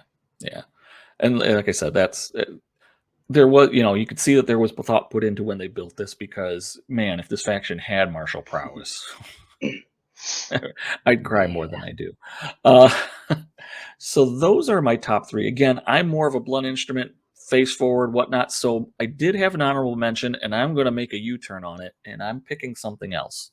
And I was torn on this one, because I had in my for who was going to be in my 3 slot and who are going to be my honorable mention. I had 3 choices. I had Kohai, which I ended up putting in number 3. I had Rin for my honorable mention, but now that I'm Okay. thinking about who I have in there, I got enough Beat Stick and Ghost and in Katsumi, mainly in Katsumi. So I want something that's going to be hard to pin down and is going to be extremely mobile. So for my honorable mention, is that the right one? Oh, Makoto. No, that's not the Okay. right one. I was gonna say, that's not the right one. if you pick Makoto, I was gonna be like, that's even more daring than me picking Yuto for my No. honorable mention. Makoto will become pretty popular once the Bleeding Moon theme that has been spoiled by Jason. Yeah, that's true. Once that out and really usable, I think Makoto will become very, very popular. I like Makoto to begin with. She just gets killed too often for me, where it's like, yeah, go Makoto. She dies. I'm like, oh, all right, well, I did something obviously wrong there. Yeah. So I've gone with Shizuka. Okay. 18 points for those who are not watching. We'll go over. I get to do a second model where I could talk through their thing really fast. So 18 points, 3 melee pool, 4 movement, 3 ranged, 2 8 on the key, with again 3s for boosting the range, the melee, and the movement if needed. Melee weapon is a Sai. Melee strength +0, sidestep defense 0, counter strike defense 0, which is kind of key. That's a fun one. Traits: armor, assassin, camouflage. Seems to be the top. That's your first 3 lines of just about every ninja card in the faction. Dodge 1, great. Evasive, awesome. Light-footed, great. And parry 1, making her really, really defensive. The thing that I think makes Shizuka shine the most are her 2 key feats, Mirage and Shadow Walk. So Mirage, that was the wrong way. So Mirage is a 2-key instant special, and you can only do it once a turn, but it's really good. During an enemy model's activation in which it entered into base-to-base with or targets this model with a range or key feat, but before any exchange begins, make an opposed key test against that model. If Shizuka is successful, place this model within 2 inches of its current location. The enemy model's activation is considered resolved. Done. So it's one of those things where she just all of a sudden shimmers out and moves someplace else. So you could set something out. You could, somebody moves into base to base with you. It's a sidestep defense without having to actually make a sidestep defense roll. You just move out of the way and then you're setting yourself up next time. But it also works against range attack. So if you're worried about getting pipped by Wasapu, nothing's more fun than making him make an opposed key check and watching him fail with his 1 die. Pretty much. And then it has become more powerful since the Soulless errata. Oh yeah, Because in the now you past, can do it against Solus. in the past, you couldn't do it against the Soulless because the Soulless won the opposed key test. But since the errata, the Soulless only wins basically if they're not active. Yeah, they only win basically the ones they are defending against and not the one they're using, because in this case here, you're using it in the enemy model's activation. So they are the active model, so Soulless doesn't win automatically on a post key test. So this is because in the past you could use a Kami and attack Shizuka, and she couldn't use Mirage. Right. Mm-hmm. So yeah, it's gotten a lot more useful, and it what it does is it really makes her hard to pin down. So this, from my standpoint, I like, and it's been used against me, is she's the one that's probably going for your objectives because Mm-hmm. you could put her out there, and again, it does require dice rolling, but she is going to be hard to pin down with being evasive, and then her unique effects. She's agile. So yeah, I engage her. You know what? I'm just going to walk away because I really don't want to be fighting. And now you've kind of wasted an activation just to get there, and you weren't able to hit me because I've got, Shizuka's got dodge one, so you're making me re-roll one of my dodges. She's got parry one, so she's upping her defense one, and I'm just going all defense, and I've got sidestep defense. Just not an easy model to lock down, and that makes her a great harasser for flipping objectives, for I don't want to say necessarily threatening the enemy's back zone for the high points, but it could be that. Shadow Walk, this is probably the one that It's more maybe is situational. more situational, a little more hard, but it's cheap. It's only one key. You have to be active, personal. If this model is out of line of sight of enemy models, that's the hard one. Place it within 3 inches of its current location. So if you're able to gain that, that's awesome. Just maybe not as easy to pull off. But again, she's all about positioning. She's all about moving. She's all about making. She's defensive. Whereas Katsumi's kind of a beat stick. Shizuka is about dancing around the zones and being hard to pin down, or around objectives or whatnot. Dancing around the opponent. Her unique effects, she gains agile. So again, when she's active and she's engaged with somebody, they're in base to base, she could just step out and go ahead and do her thing with evasive, being able just to move wherever she needs to move to get into a better place. And her model could get pierced too. So on those odd chances she actually wants to stab something that's got a decent armor, or just armor 1, she can negate it, and that way she's just rolling even dice. So not she goes against my traditional. I guess that's why I kind of liked Rin, which I'm just putting Rin up on the board. But Rin's really pricey. That's the other probably benefit of Shizuka. Again, as your number 4, you'd like it to be down at a 18-point model, and she is 18. Rin would have been 24, which is really pricey. I don't have a lot of options after that. But definitely breaks the mold of models that I would take, which are straightforward beat sticks. When I've had it used against me, it frustrates me to no end because I just can't put it down, and I can't hold it in place as easily as I can some other models. So that's why I'm going to probably put it. That's why I've decided to kind of do a curveball on myself, basically, and go with Shizuka as my honorable mention. But Mirage is probably equally frustrating for the ninja player. Mm-hmm. Because again, she doesn't have anything to help her in the key challenge test, or in the opposed key test. Nope. So it's 2 dice against 2 dice. Active player wins ties. Mm-hmm. She's not the active player. No. Yeah. So it's one of these things. Sure, if it works, it will probably frustrate your opponent. Mm-hmm. But don't rely on it. No. Don't think she's safe there because of Mirage. No. She's safe somewhere because of camouflage, cover, distance, whatever. But Mirage is just a way to get out of trouble, but don't bank on it. No, I agree. Don't bank on it. I will say, if Mirage fails, and again, it's one of those things, the more that you make somebody do something, the more that there's likely something that's going to go wrong, and that's kind of what I'm banking on when I'm doing that. But if she does get engaged, and so we'll take the range attack and the opposed key out of that. We'll just say someone's moving into melee with her. So it's kind of like she's forcing a opposed fear check, so it's not quite a fear check. Anyway, she fails that. Even if someone engages, she still is tough to pin down. With parry 1 and dodge 1, and sidestep defense, she could step out, or she goes counter-strike defense. Now, granted, people might see that being telegraphed, but then again, if they're throwing all their dice in defense to negate her counter-strike defense, then win for her, because she's not going to get hit if they're all defensive. One more comment regarding Shadow Walk. You said it's hard to pull off. I think it would be. Basically, 1 smoke bomb in your list is reserved for Shadow Walk. Okay.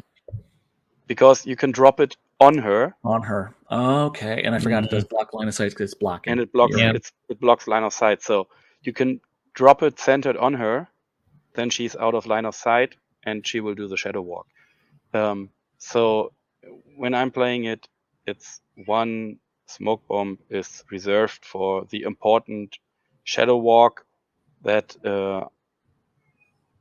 I mean, you look at the scenario, you know what the opponent is doing, so you know you will use a shadow walk to score an idol very early, or you will use a shadow walk to set up an assassination on one of their important supporters or whatever.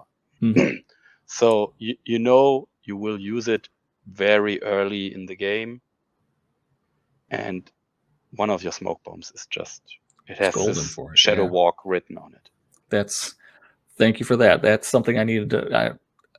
I probably should have considered it, and it's probably been used against me. But it's Just been a haven't while. thought about it. It's been a while since I played Otherwise, against ninjas. it's pretty hard to. I mean, if you play against Bakemono, yeah, shadow walk is one of their staples. It's on their horde card. And actually, if they don't have darkness up or something like this, it's pretty hard to pull off a shadow walk, because stuff like forests, they are only obscuring, they're not blocking. If you play by basic what's in the Terrain rulebook, rules, I mean, yeah. you can always agree on everything. But normal forest doesn't block, so it's actually not so easy to find a spot where you're really out of line of sight, and you're still at a place that's interesting or important. But with a smoke bomb, it's easy. Okay. I mean, even 6 cents or so doesn't help, because it's just blocking. Yeah. Done. That's something I'll have to remember. Well, like I said, and it's been used against me. It just It's been a while. I pulled a fast one on only myself, and happened to land on it. But yeah, thank you for calling on that, because that will make, especially for newer players, that's something you want to definitely keep in your back pocket. Then is having that smoke bomb for that key time that you want her to be able to pull that off, and it will be game changing. So that's my honorable mention. Or if I'm making a 4 ninja list, that's probably the 4 ninjas I would go with on that. So which brings us just another thing. Yeah. Shadow walk being only one key. Another very nice skirmish mission enhancement you pick is Vial of Radiant's Breath. Yeah, I've seen that one. On her. Yeah, it's and because she's then even faster. And Vial costs 1, Shadow Walk costs 1. You can do it turn 1. Yep. Both together. So that's also a nice thing about Shadow Walk. It will take you by surprise for sure. So that's my 3 with my my honorable mention that I've only confused myself with. So Joe, it's up to you. What are I'm kind of excited to see what you're going to throw at us here. So what are your top 3?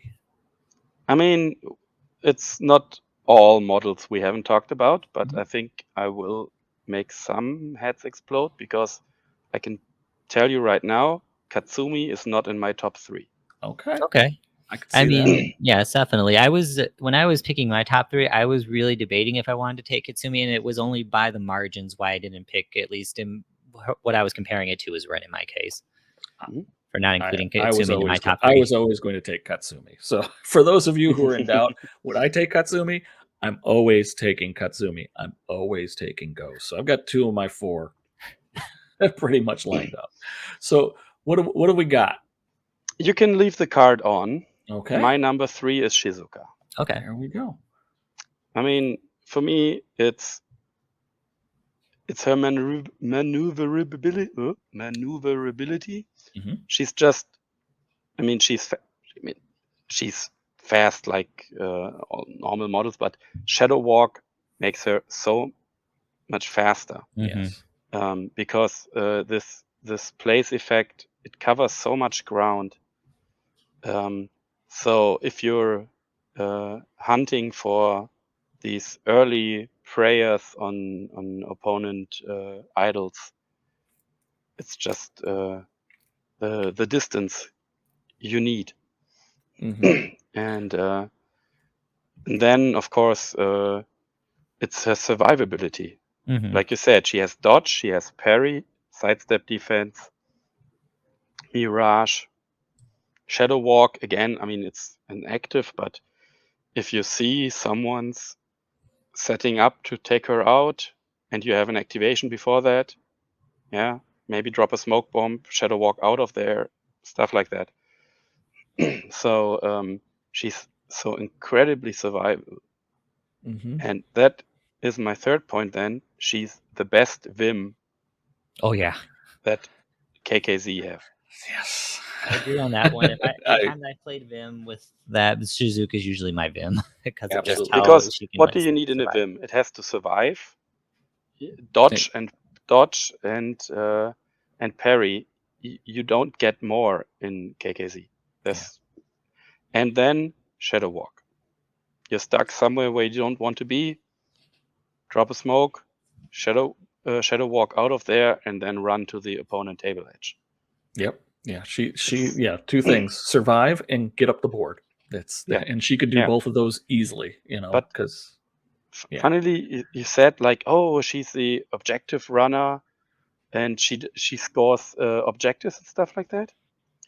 She actually doesn't, in my experience, Okay. because she's the shadow moves delivery machine.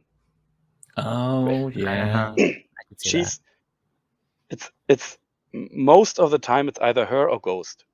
Mm-hmm. Yeah, Yeah. if you have Ghost flank in behind someone, then it's good to swap with Ghost. Yeah, because if Ghost is then back in your or near your deployment zone, Ghost doesn't care because he can always flank back Mm-hmm. next turn to somewhere where it's nice. So that's why Ghost is a good delivery machine for shadow moves. But Shizuka is probably your turn 1 delivery machine. Yep. Yeah. If you want to do it on turn 1, it's Shizuka, because she can go up there, shadow walk to a nice spot. It's all active, meaning you don't have to telegraph it. Mm-hmm. So she ran twice to an idol in the middle and sits there in cover. So she's pretty safe because the idol triggers her camouflage and so on. And then when it's your activation again, you drop the smoke bomb, you shadow walk out, and do the shadow move switch, all Mhm. in your activation. And Yeah. and then you activate whoever switched in. And then she's back probably at your deployment line. Yep. I mean, Which is she not a will bad thing. Yeah. she will get back to where stuff is happening. But in my experience, if you have something like a mission where you have stuff at your own deployment line, you have to defend, and stuff at the opponent's deployment, she will be more the guy to defend your own zone if she's not a Vim and you're trying to do that. But other than that, because she gets switched back and she's a good model to defend. Mm-hmm. I mean, someone is going for your objectives, you attack them with Shizuka and go all defensive just to strip activations. And she's very flexible with the PS2. She can get she's agile, like I said, so she can pick agile if she wants to. So she doesn't get bogged down. So if someone's attacking your objective, she can get there and doesn't get bogged down herself. So in my experience, she's not the one preying on opponent objectives, Okay. because yeah, she will be switched back with shadow moves very, very often. That makes Mhm. sense. That Yeah, it makes definitely absolute makes sense. sense. Okay. I guess I just haven't effectively used her that way because usually I will try to use her as my idol grabber Mhm. whenever I've used her. But with shadow walk, everyone can be an idol Mhm. grabber That's true. That's true. because she delivers the person to the Mhm. spot where they can then score Then the flip it. scenario. I just have to. This is just new. This is new way of This is- thinking of it for me, so I'll be able to more effectively play the faction versus me, where I'm like, we'll figure this out. More effectively It's upset also me. Thanks. it's also one of the things. Shadow Moves is such an amazing card. I mean, there's a reason why it costs 5 rice, and no, for sure. I think you've probably have reached Ninja Enlightenment state if you can play without it. I haven't. No, I actually play without it. I should use it more often, but I forget what it is. It's usually just paw and coster. It's like I don't really need it for this case. I don't take Shadow Walk, but it's definitely not an enlightenment moment for me, at least. But it's also one of the reasons why Rice is so tight, because at least for me, lists begin with 5 Rice for Shadow Moves and at least 2-3 Smoke Bombs. So you're in 7-8 Rice in special cards, and that's a lot. That's a lot. Oh yeah. And Speaking to the choir. I mean, they have some of the nicest special cards in all the factions. So you want more. And so that's why Rise is tight, but Shadow Moves is, you always take it. And then if you're an experienced KKZ player, you probably will try to live without it, and then it's very probably like Ghost. You try to play without Ghost, and then you always mourn the occasions where you didn't have him, and that's the same with Shadow Moves. Okay. Yeah, I could see that for sure. Shadow Moves is, when I've had it happen against me, and again, it's one of those things, I should expect it. It's just, when is it going to happen? And then I cry when it happens. All right, so that's number 3, and that was, I love that talk. So what do we got for our next one, our number 2? Rin. Okay. There we go. All right, Rin. And so we will probably talk also a little bit about Katsumi now, because I mean, they're the obvious, very similar models. I mean, they're both defined by being tireless, and indomitable. That's and melee 4. That's basically why you take either Katsumi or Rin. There's more stuff with each of them, but that's also what they have in common.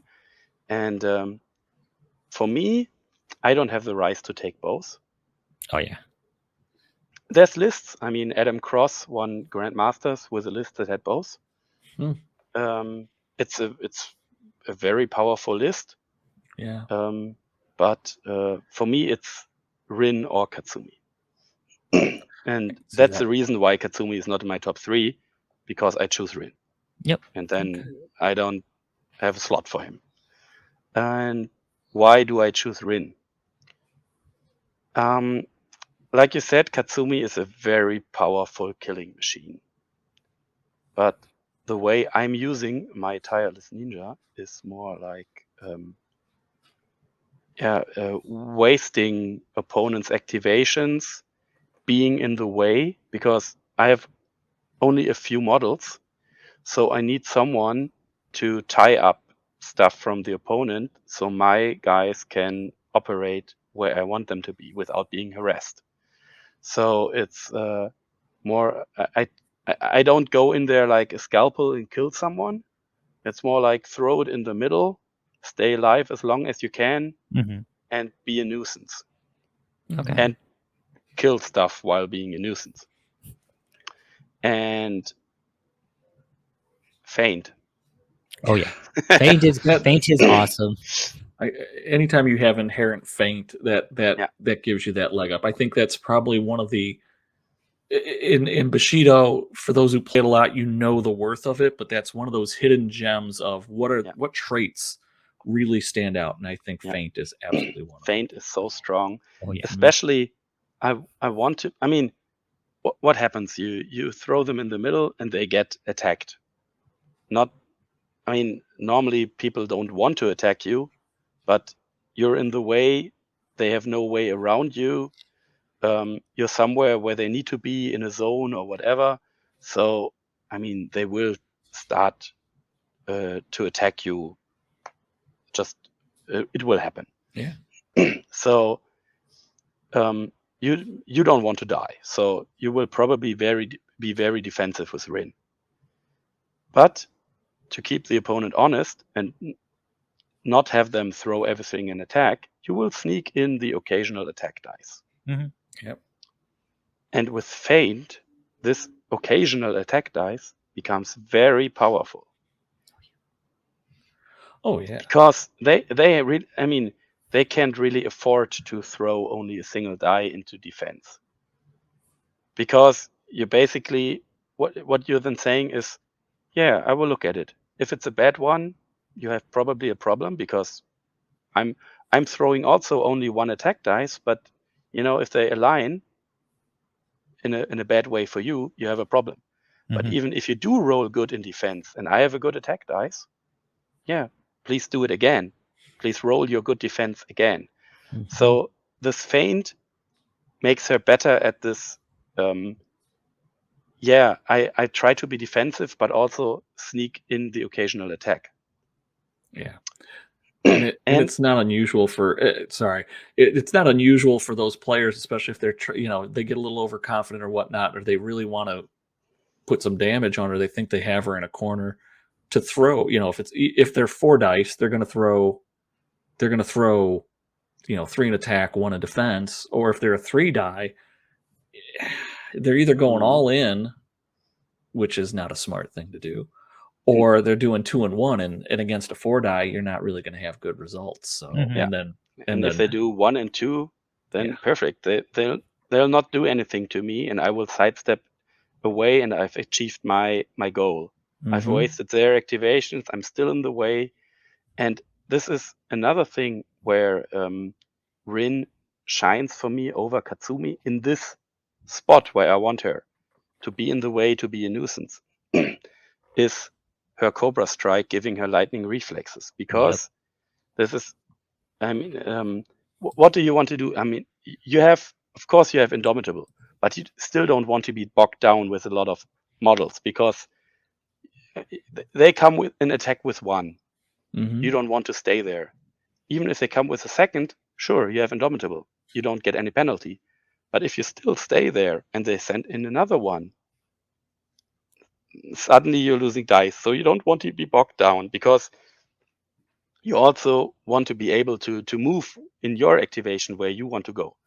So your sidestep defense is very key. I mean, it costs nothing. You want to do it. So they come, they attack you, you step away, be again in the way, and they have to send someone else in again. But like I said, you also want to sneak in the occasional attack dice to keep them honest. Yeah. Now, absolutely. what happens? Let's say you're Katsumi, and someone does it. Yeah, I put 1 in attack, 3 in defense, sidestep defense. Very probably I'm going to win my defense. But now, let's say I also rolled a good attack dice. Yeah, it doesn't matter, because I declared sidestep. Sidestep is not optional. I have to step away. My attack is wasted.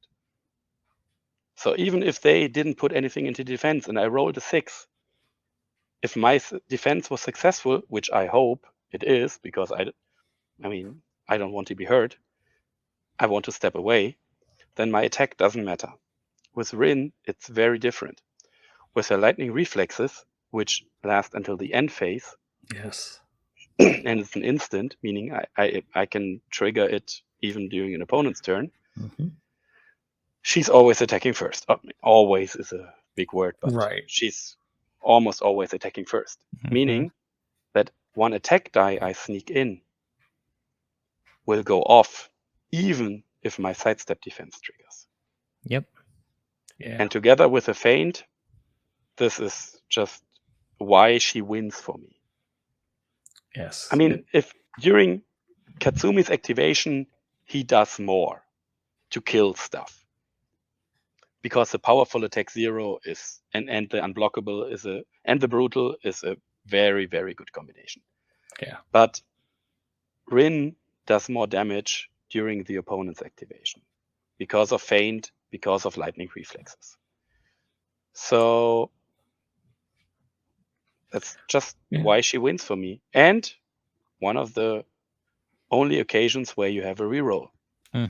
She has prowess attack in her activation if I want to, which I will probably take because melee boost 2 is nice, but again, it's only until the end of the activation. So she already has 4 dice. She's probably not bogged down. So like I said earlier with Katsumi, you will probably not use it. Prowess attack, nice thing. Yeah, I'll take it. Yeah. But it's the Cobra Strike and Feint that for me puts her over Katsumi. And it's 1 rise less. Yep. My list, like I said, that's an additional smoke bomb. Oh yeah. Or a herbal remedy or whatever. Yeah, there's definitely lots that you could do with that one. Just to really quick for those people who are on the just listening on the podcast. So Rin, just to give a quick rundown: 24 rice cost, Bleeding Moon Ninja, 4 melee pool, 4 movement, 3 range, 2/8 in key. And she can spend 3 key to boost either range, melee, or movement. Ninjato is her weapon. It's +1 melee strength with sidestep, defense 0, combo 0. And we've kind of gone and talked about all of her different traits: armor 1, assassin, camouflage 2-inch, courage 1, feint 1, indomitable 1, light-footed and tireless. Cobra Strike, dirty fighting, feats. Unique effect, we've just covered it. She gets the martial prowess. I think she's the only one that she's the only one that can get access to it. And you still want to give her Hot Ice Coin. Yeah, there's that too. Mm-hmm. Yeah, because that way it works for her when she's not active. In everything. I mean, it also works on opposed key tests, whatever. Yep. It's just Hot Ice Coin. I mean, we all have the 1 rerolled into 1. Yeah, that's just how it happens. But yeah, it's just... but it doesn't matter. I mean, if you take Katsumi, he will probably also get Hot Ice Coin. Yeah. So it's not like, but with Hot Ice Coin, she's more expensive. No, both will have it. If you have one of them, you will give them Hot Ice Coin, very likely. But yeah, for me, she's just in the role I'm using her, she's more powerful than Katsumi. And I only have Rice for one of them. Yep. I could see that. It's 2 very interesting tips of spear. So it's 2 different things. Both of them are your main focal point, but both of them do them very differently from each other. So it's very interesting to see that for sure. Absolutely. All right, so that's number 2. So now I'm kind of curious to see what number 1 is. Although I think I have I got an Yeah, I mean, it's Ghost. Okay, it's Ghost. It's so hard not to. I mean, it's hard not to say it's Ghost. Yeah. But I think you've mentioned a few things with Ghost, and the Soulless is nice against opposed key feats. But what's even more important, one of the major weaknesses of the Shadow Wind is fear. They're really not good. No, not the lack of fear. Playing against fear. Oh, okay. That's a problem. No bravery. Because they have bravery. I mean, Rin has courage, Katsumi has courage, stuff like that. Some models have bravery. So, but it's all not really reliable, Damon. And with so little amount of models on the table for you, losing 1 activation because you failed your fear test and can't go into the opponent, it's less the fear model went into me and now I'm frightened and lose a dice. Sure, that's always bad, but it's what's really bad is if you want to go into a fear model and you fail your roll. And you lose 1 of your activations, of which you have so little. So having a model that you can rely on to go for that bad, big fear model of the opponent. I mean, Ikiryo of Cold. Yeah. Dread and everything else. Stuff like that. So just if you have a model that has probably fear 6, maybe even terror, you don't want to waste an activation of Katsumi or Rin or whoever to go after that. If you have to. Ghost can reliably do it because he's soulless, he doesn't care. And ninjas are a debuff faction. It's all about getting the dice down. So your unblockable works if you have it or whatever, just getting down the dice. Because you don't have the numbers advantage. Other factions do it by just piling on people and then assisting each other and getting your dice down. KKZ doesn't do it that way because they don't have the numbers. So you try to debuff. And what do you have? You have stun, not really in this faction. Of course, you have prone, which they're really good at. Really good at. You have surprised, which they're also good at. Mm-hmm. And then it's frightened. And Ghost is your way to apply frightened. Mm-hmm. So that's this is one of the many reasons why Ghost is so good. Oh yeah. Yeah. He's very maneuverable, and it's a throw attack 0, which you really think is gonna save your behind, because one of the problems of this faction is zone play. They are very good at scoring idols because they don't want to interact with you. They are very evasive, agile, and so on. They can get to your objectives, they can score there, and then get the hell out. But in a zone, they have to stay there. They have to be there, and they cannot just grab an objective and leave. They have to stay there. So they don't have the numbers. Of course, they have the rise cost. They have the expensive models to do it. But you need numbers and rise. Mm-hmm. And you don't have a lot of activations to kill all the models. I mean, they are good at killing stuff, but just walking into a 3 dice model and thinking you can just kill it, it doesn't happen. They throw 3 dice into defense and they will survive it. But Ghost walks into it and throws them out. And together with his ability to become intangible, he just goes to the model you want out of the zone. You can't bog him down. And with apparition and so on. Or with vitality, you can throw 3 people out. Yeah. So that's one of the many reasons why he's so good, because he covers the faction's weaknesses. Yeah. Yep, Zones, fear. In addition to what else Ghost does. So yeah, it's really hard to play without Ghost. Very hard, and yeah, he's definitely again, I could definitely see him being number 1 and hands down, because he's one of those. Yeah, you want to have him in your list. He is the Swiss Army knife of he could do everything essentially. I mean, that needs it. You have the job of I want to kill stuff. Sure, Katsumi, Rin do it. Yeah. But there's a lot of ninjas who can do it. Kohai, Biku. Different ways. I mean, they do it in different ways, but if you just all do it. I want to kill this stuff, they can do it. Yeah. With distraction, even your normal ninjas can do it when assassin and surprise triggers. Mm-hmm.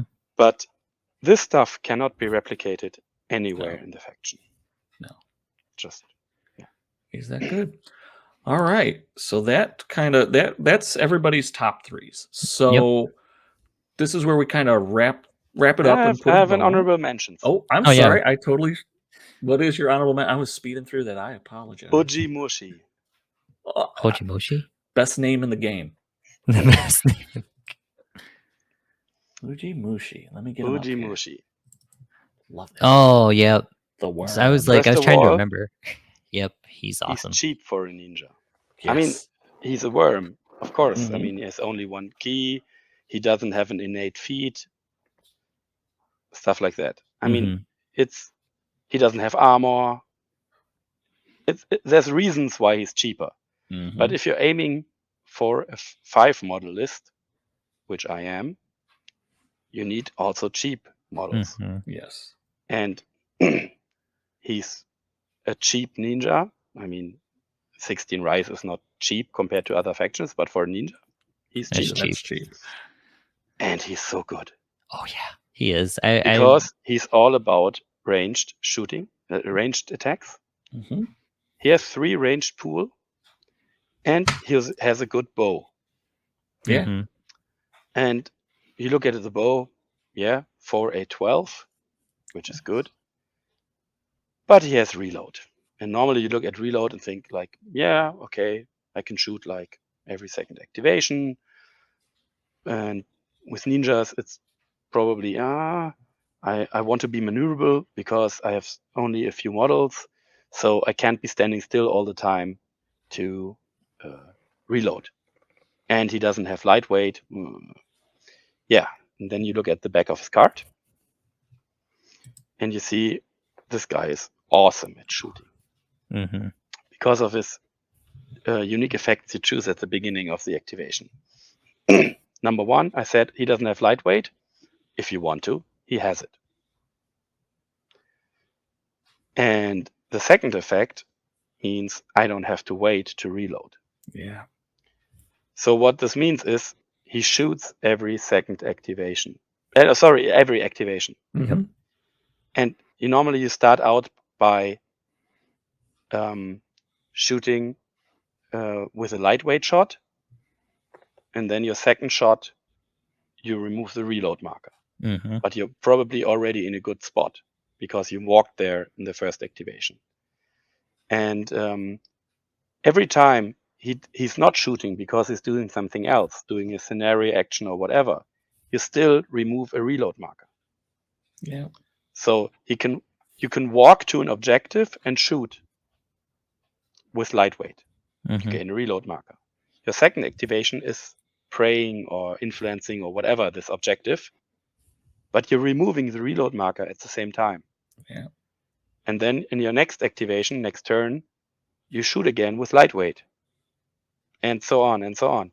So you either shoot with lightweight or, yeah, okay, I incur the movement penalty because I'm probably not standing still, but I don't have to care for reloads. Nope. That's true. And then, sure, he doesn't have a feat, but he gains one from a friendly model. Yeah. And it's not friendly faction, it's friendly model. Oh, okay. That's nice too. So you want Halo Steel, you take it that's from what I was Biku. thinking. Even better, you want Swift Executor, you take it from Hiritsuna. I would always take Vitality from Ghost with him whenever I would use him personally. One key model, that'll be rough. It's tough, but I just like doing it for some reason. It seemed fun for me. I really like taking Swift Executor from Hiritsuna. Because it's, again, multiple threats on the objectives. Exactly. And so, yeah, he doesn't have a feat, but you give him the feat you want for the game. Mm-hmm. Yeah. I mean, even if he had a mediocre feat on his card, he doesn't have the key to do all the awesome stuff, and I will probably copy an awesome feat. So I would use that anyway. So even if he had distraction or so, I probably don't have the key for it. So I don't care he doesn't have one. If it makes him cheaper, great. So he's just a really, really good shooter. And if you take him, he basically costs 17 rice. Give him grappling hooks. Okay. Meaning he gains flank. Yep. So he comes in on the back of the opponent and threatening the surprised assassin shots on a really good range. Mm-hmm. Because with lightweight, he will probably walk at least into medium. And with the 8 inches he then has, or walk into long still. I mean, if you came in the back of the opponent, there's probably a lot of models you can reach and surprise them. Oh, yeah. With these shorter range weapons, I mean, the ones at the edge will probably have turned to the edge, so you can't really surprise them. But this guy can threaten the guys you have in the middle. And they're not all turned to all directions. Mm-hmm. And they're probably your supporters. So with grappling hooks, him coming in the back of your army, and threatening a really long distance with 3 ranged pool and an assassin bow that is lightweight when he comes in is really, really good. It Oh, yeah. is. He can looking at him in this light, he is a bargain at 16. Yeah, he's for a bargain. sure. Compared to Wamu, the other worm for 15, Nah. There's no contest. Yeah, just There's no I'm contest. tossing Wamu just so people could see. Yeah. Yeah. I mean, she has her spot. She has dodge. She has a sidestep defense she doesn't have to pay for. He has to pay for his. But no range. His bow. It's just his bow. The bow is better. Yeah. The bow is better. So that's why he's my honorable mentions. I think he's a really, really good ninja.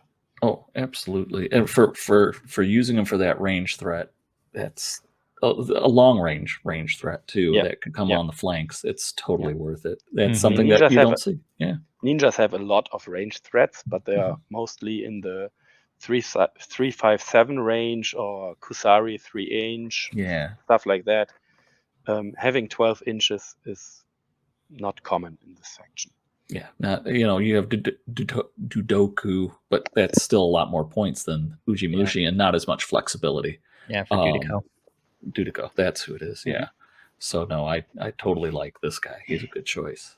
He's just very bare bones. He does what you want him to do. There's nothing wasted on his card. There's nothing on his card where you think like, will I ever use that? So there's nothing you're paying rice for which you don't need. Great model. Always like take it. There you go.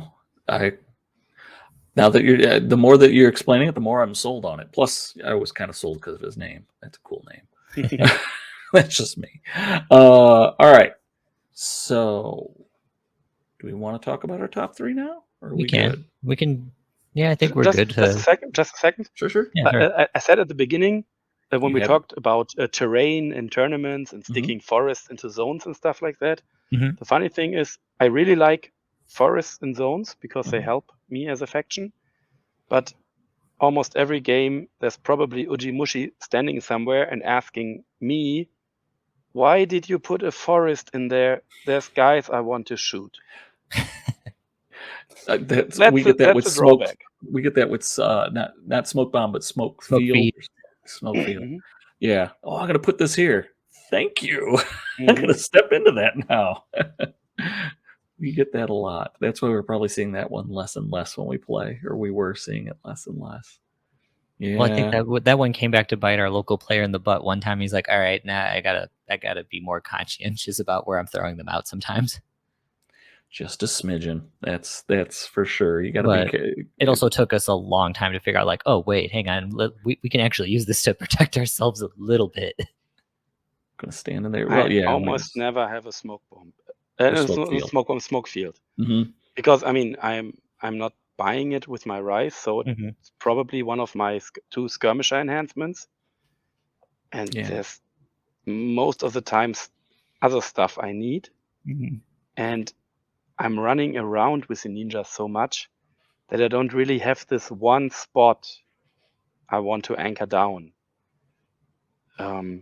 So yeah, I've tried it in the past and it didn't end up where I really needed it.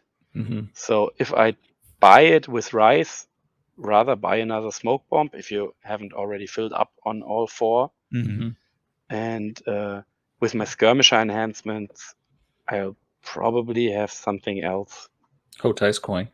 Hotai's coin, vial, hidden tunnel. Yeah. Hidden tunnel is, depending on the loadout of models you have, very interesting. Maybe, I think cat-like agility if you're going against a prone faction or whatever. But a smoke field, for me, is the one that always falls off to the wayside. And it's the one that could be used against you the most, too, I think. So, all right. Anything else? Because this has been very good for ninjas. I've been learning a lot for it, so I'm gonna be better prepared when our locals start. When I actually start painting my ninjas and playing them more often. That too. So I'm appreciating this a lot. Trust me, it's gonna make our family life so much better. I think that's all from me. I think that's Okay. my top 3 and honorable mentions. So we'll go with our top 3. Let's go. I'm thinking we're gonna go with the easy. So this is combined between the 3 of us. See if we could come to some kind of consensus agreement. I'm thinking the obvious number 1 is going to be Ghost. Oh yeah. I can think agree we could all Jason, pretty much Jason and agree. me, we agree because it's our number 1, and And you it had him would, at 2, so Yeah, you're so the one who has to budge. trust me, it's not that hard to make me budge on this. This guy, the what he brings to the table and whatnot, and what he does, he is definitely number 1. And again, I was on the fence between him and Katsumi, but again, deep down, I'm a very simple guy. I like to beat things. I like to watch people bleed, and Katsumi just did that. better for him. I didn't have to think about it as much as I have to think with Ghost. How's that? On number 2, we maybe cheat and say a tireless ninja. Okay, I could say we'd put a duel in there. So our number 2s, Yeah. we'll say 2 would be Rin, and I can't do the split screen. I got Rin And Katsumi. and Katsumi. I could live with Katsumi on number 2 because I mean it's an awesome model with awesome rules. Just the way I use it, Rin clicks more, but I could totally be behind Katsumi on number 2 because I mean it's the tireless ninja spot, and he's the one everyone thinks of. And the big thing to take away is you really can't go wrong with either or. It's just in our particular talks. And I know me and Greg have had more experience of getting our asses handed to us by Katsumi, which is why Katsumi ended up as like our top spots. Yeah. But as like just as a wider view for those of you who are new or maybe looking to pick up some models or pick up something like that, just know you can pick up one or the other and you will be okay. You will be okay for the most part. Yeah, You're not going to go wrong. Definitely not wrong. So that brings us to number 3, which I think is where we're going to have a little more discussion. So who's in the mix? I'd say it's Shizuka, Biku, Kohai. Yeah, those are the ones that are there because everybody else we already kind of assigned a spot to. Yeah. I mean, you guys managed to. Shizuka would have been something up in there, and I'd be totally okay with switching to Shizuka for the number 3 because she was an honorable mention and she was a number 3 spot. Biku and Kyohi kind of do the same-ish thing. It's just one is cheaper than the other, but for what Shizuka can do, Shizuka I feel is a bit more flexible, whether in your case, Joe, you've been using her as a delivery system for getting other ninjas in other positions and for Shadow Walk or Shadow Moves, yeah. Or in my experience when I've used her a couple times, grabbing her as an idle grabber. I think that she's just super flexible for everything that she can kind of do. Kyohi or Biku, you can take them. You're going to have fun. You're going to frustrate the hell out of a lot of people in your meta for killing people with rapid fire. But for just kind of what a ninja does, I would perfectly be okay saying Shizuka's a number 3, in my opinion, if I had to really switch over. I'm of the mind that I like Shizuka as the number 3. Even though I think I had her as the honorable mention. Yeah, she was your honorable. She because she does, and again, I think the ninjas, except for Ghost, who kind of is the catch-all for everything, ninjas each have their own specific kind of role that they do, and sometimes even with that role. So, for example, Rin and Katsumi both do that same role, just in different ways. So Katsumi is more, I'll always just say blunt instrument with his brutal, with his powerful attack. He's going to destroy it. Whereas Rin is going to work somebody down and try to be, how am I going to be defeated by it? Am I going to do the Cobra Strike and get the lightning reflexes and go first and then be able to stab you when you're not expecting it and then jump out of the way? So again, just different ways of doing it. Shizuka brings something to the table is, again, if you're looking to have a solid Vim, and again, if you're playing at a big tournament, you're going to be playing a Vim mission at some point in time. So right there, that's a good reason to take her. But beyond that, she's just not a one-trick pony for the Vim. She could be the Shadow, the Shadow Moves delivery system. She can move around the board and do things. I like. She can crack armor. Yeah, she can. Yeah, that's with the Pierce too. So she is a threat that without way. paying anything for it either. That's also one of the things that people don't really know, because you look at the card and you don't see the PS2. Mm-hmm. Yeah, it's just yeah.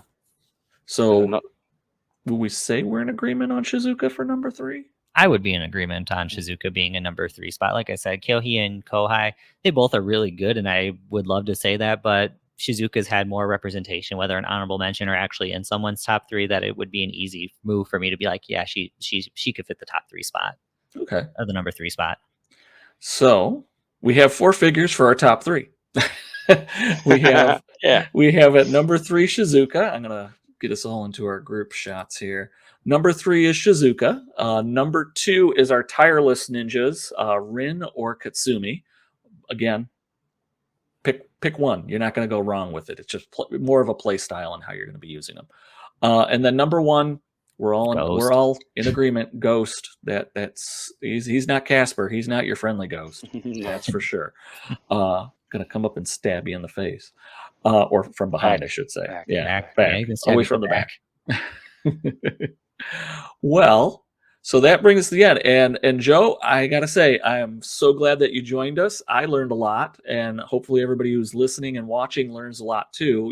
You've not let us down. It was been a great pleasure having you, not just through your comments that you give us when we do our videos and our battle reports, but this was great fun talking with you tonight. And on the boards too, Thanks. definitely.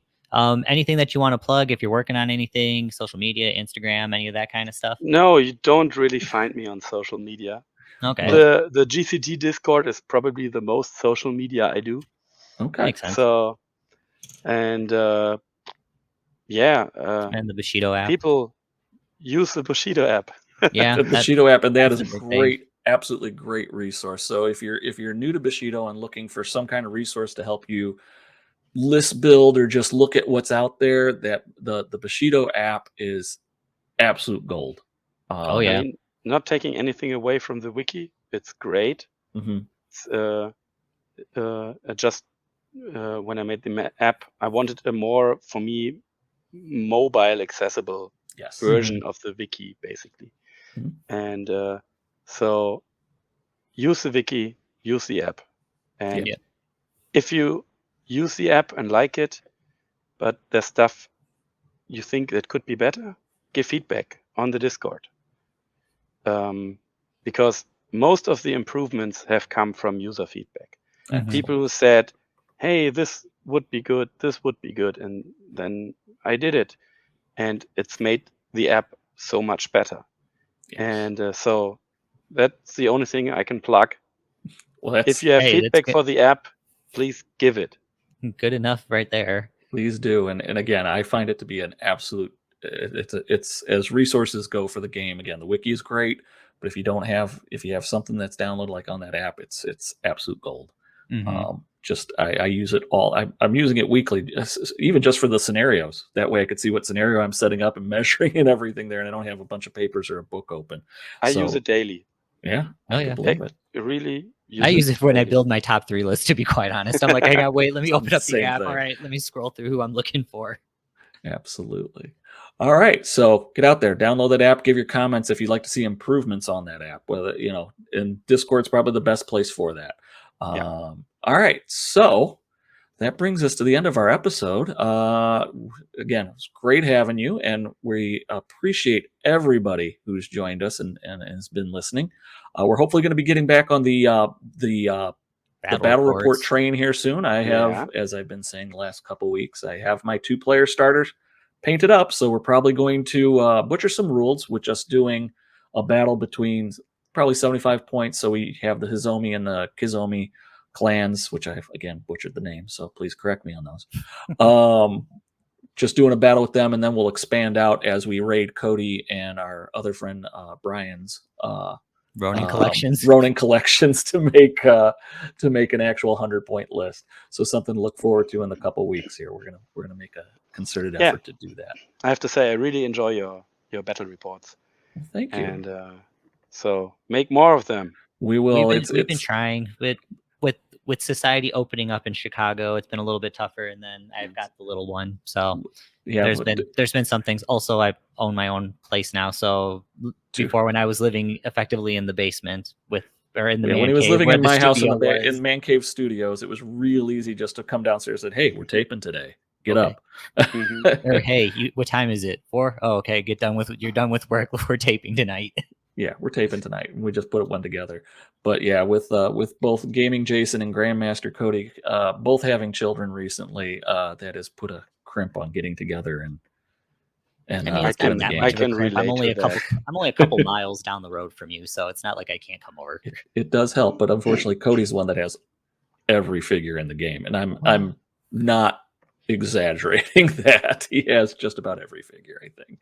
Yeah, I can relate to that. And like one of the people who's not like really close in the area, but I've driven there and played with him, and he couldn't play in the last weeks, and he's expecting a child, Okay. and he was like, "Yeah, but once the child's here, we can play again." And I'm like, from experience, I can tell you, 6 months after the child's here, we can probably start playing again. Sneak But a game until in. then, nah. No. Well, the good news is eventually they get to middle school and high school grades, and then they become painting slaves for you. Yeah, I friend of mine, theirs is the World of Warcraft grinding slaves. There we go. Gold making machines. That's a good choice. Yeah. It's a Yeah. career. It's a career. It's legit. Yeah, I have a book report to do. It's okay. Don't worry about it. I'm calling you Yeah, off. Start yeah. painting. Oh, you've been good. I want to reward you. You can play computer. You can grind for me. There you go. Now that's one I didn't do. But we were playing City of Heroes, not World of Warcraft. Harder to grind in. All right. Well, thanks you everybody who's been joining us and stuff to look forward to.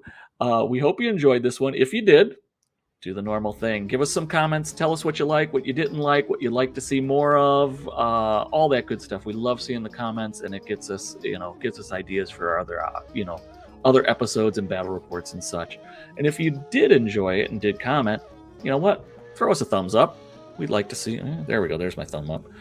We like to see the likes.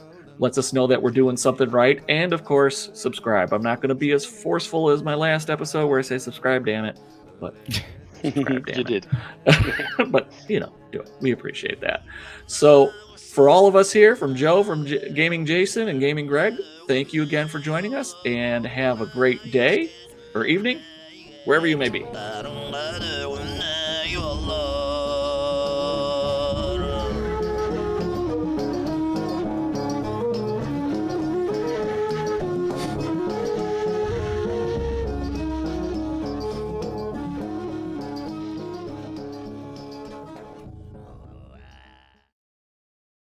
Oh, you've been good. I want to reward you. You can play computer.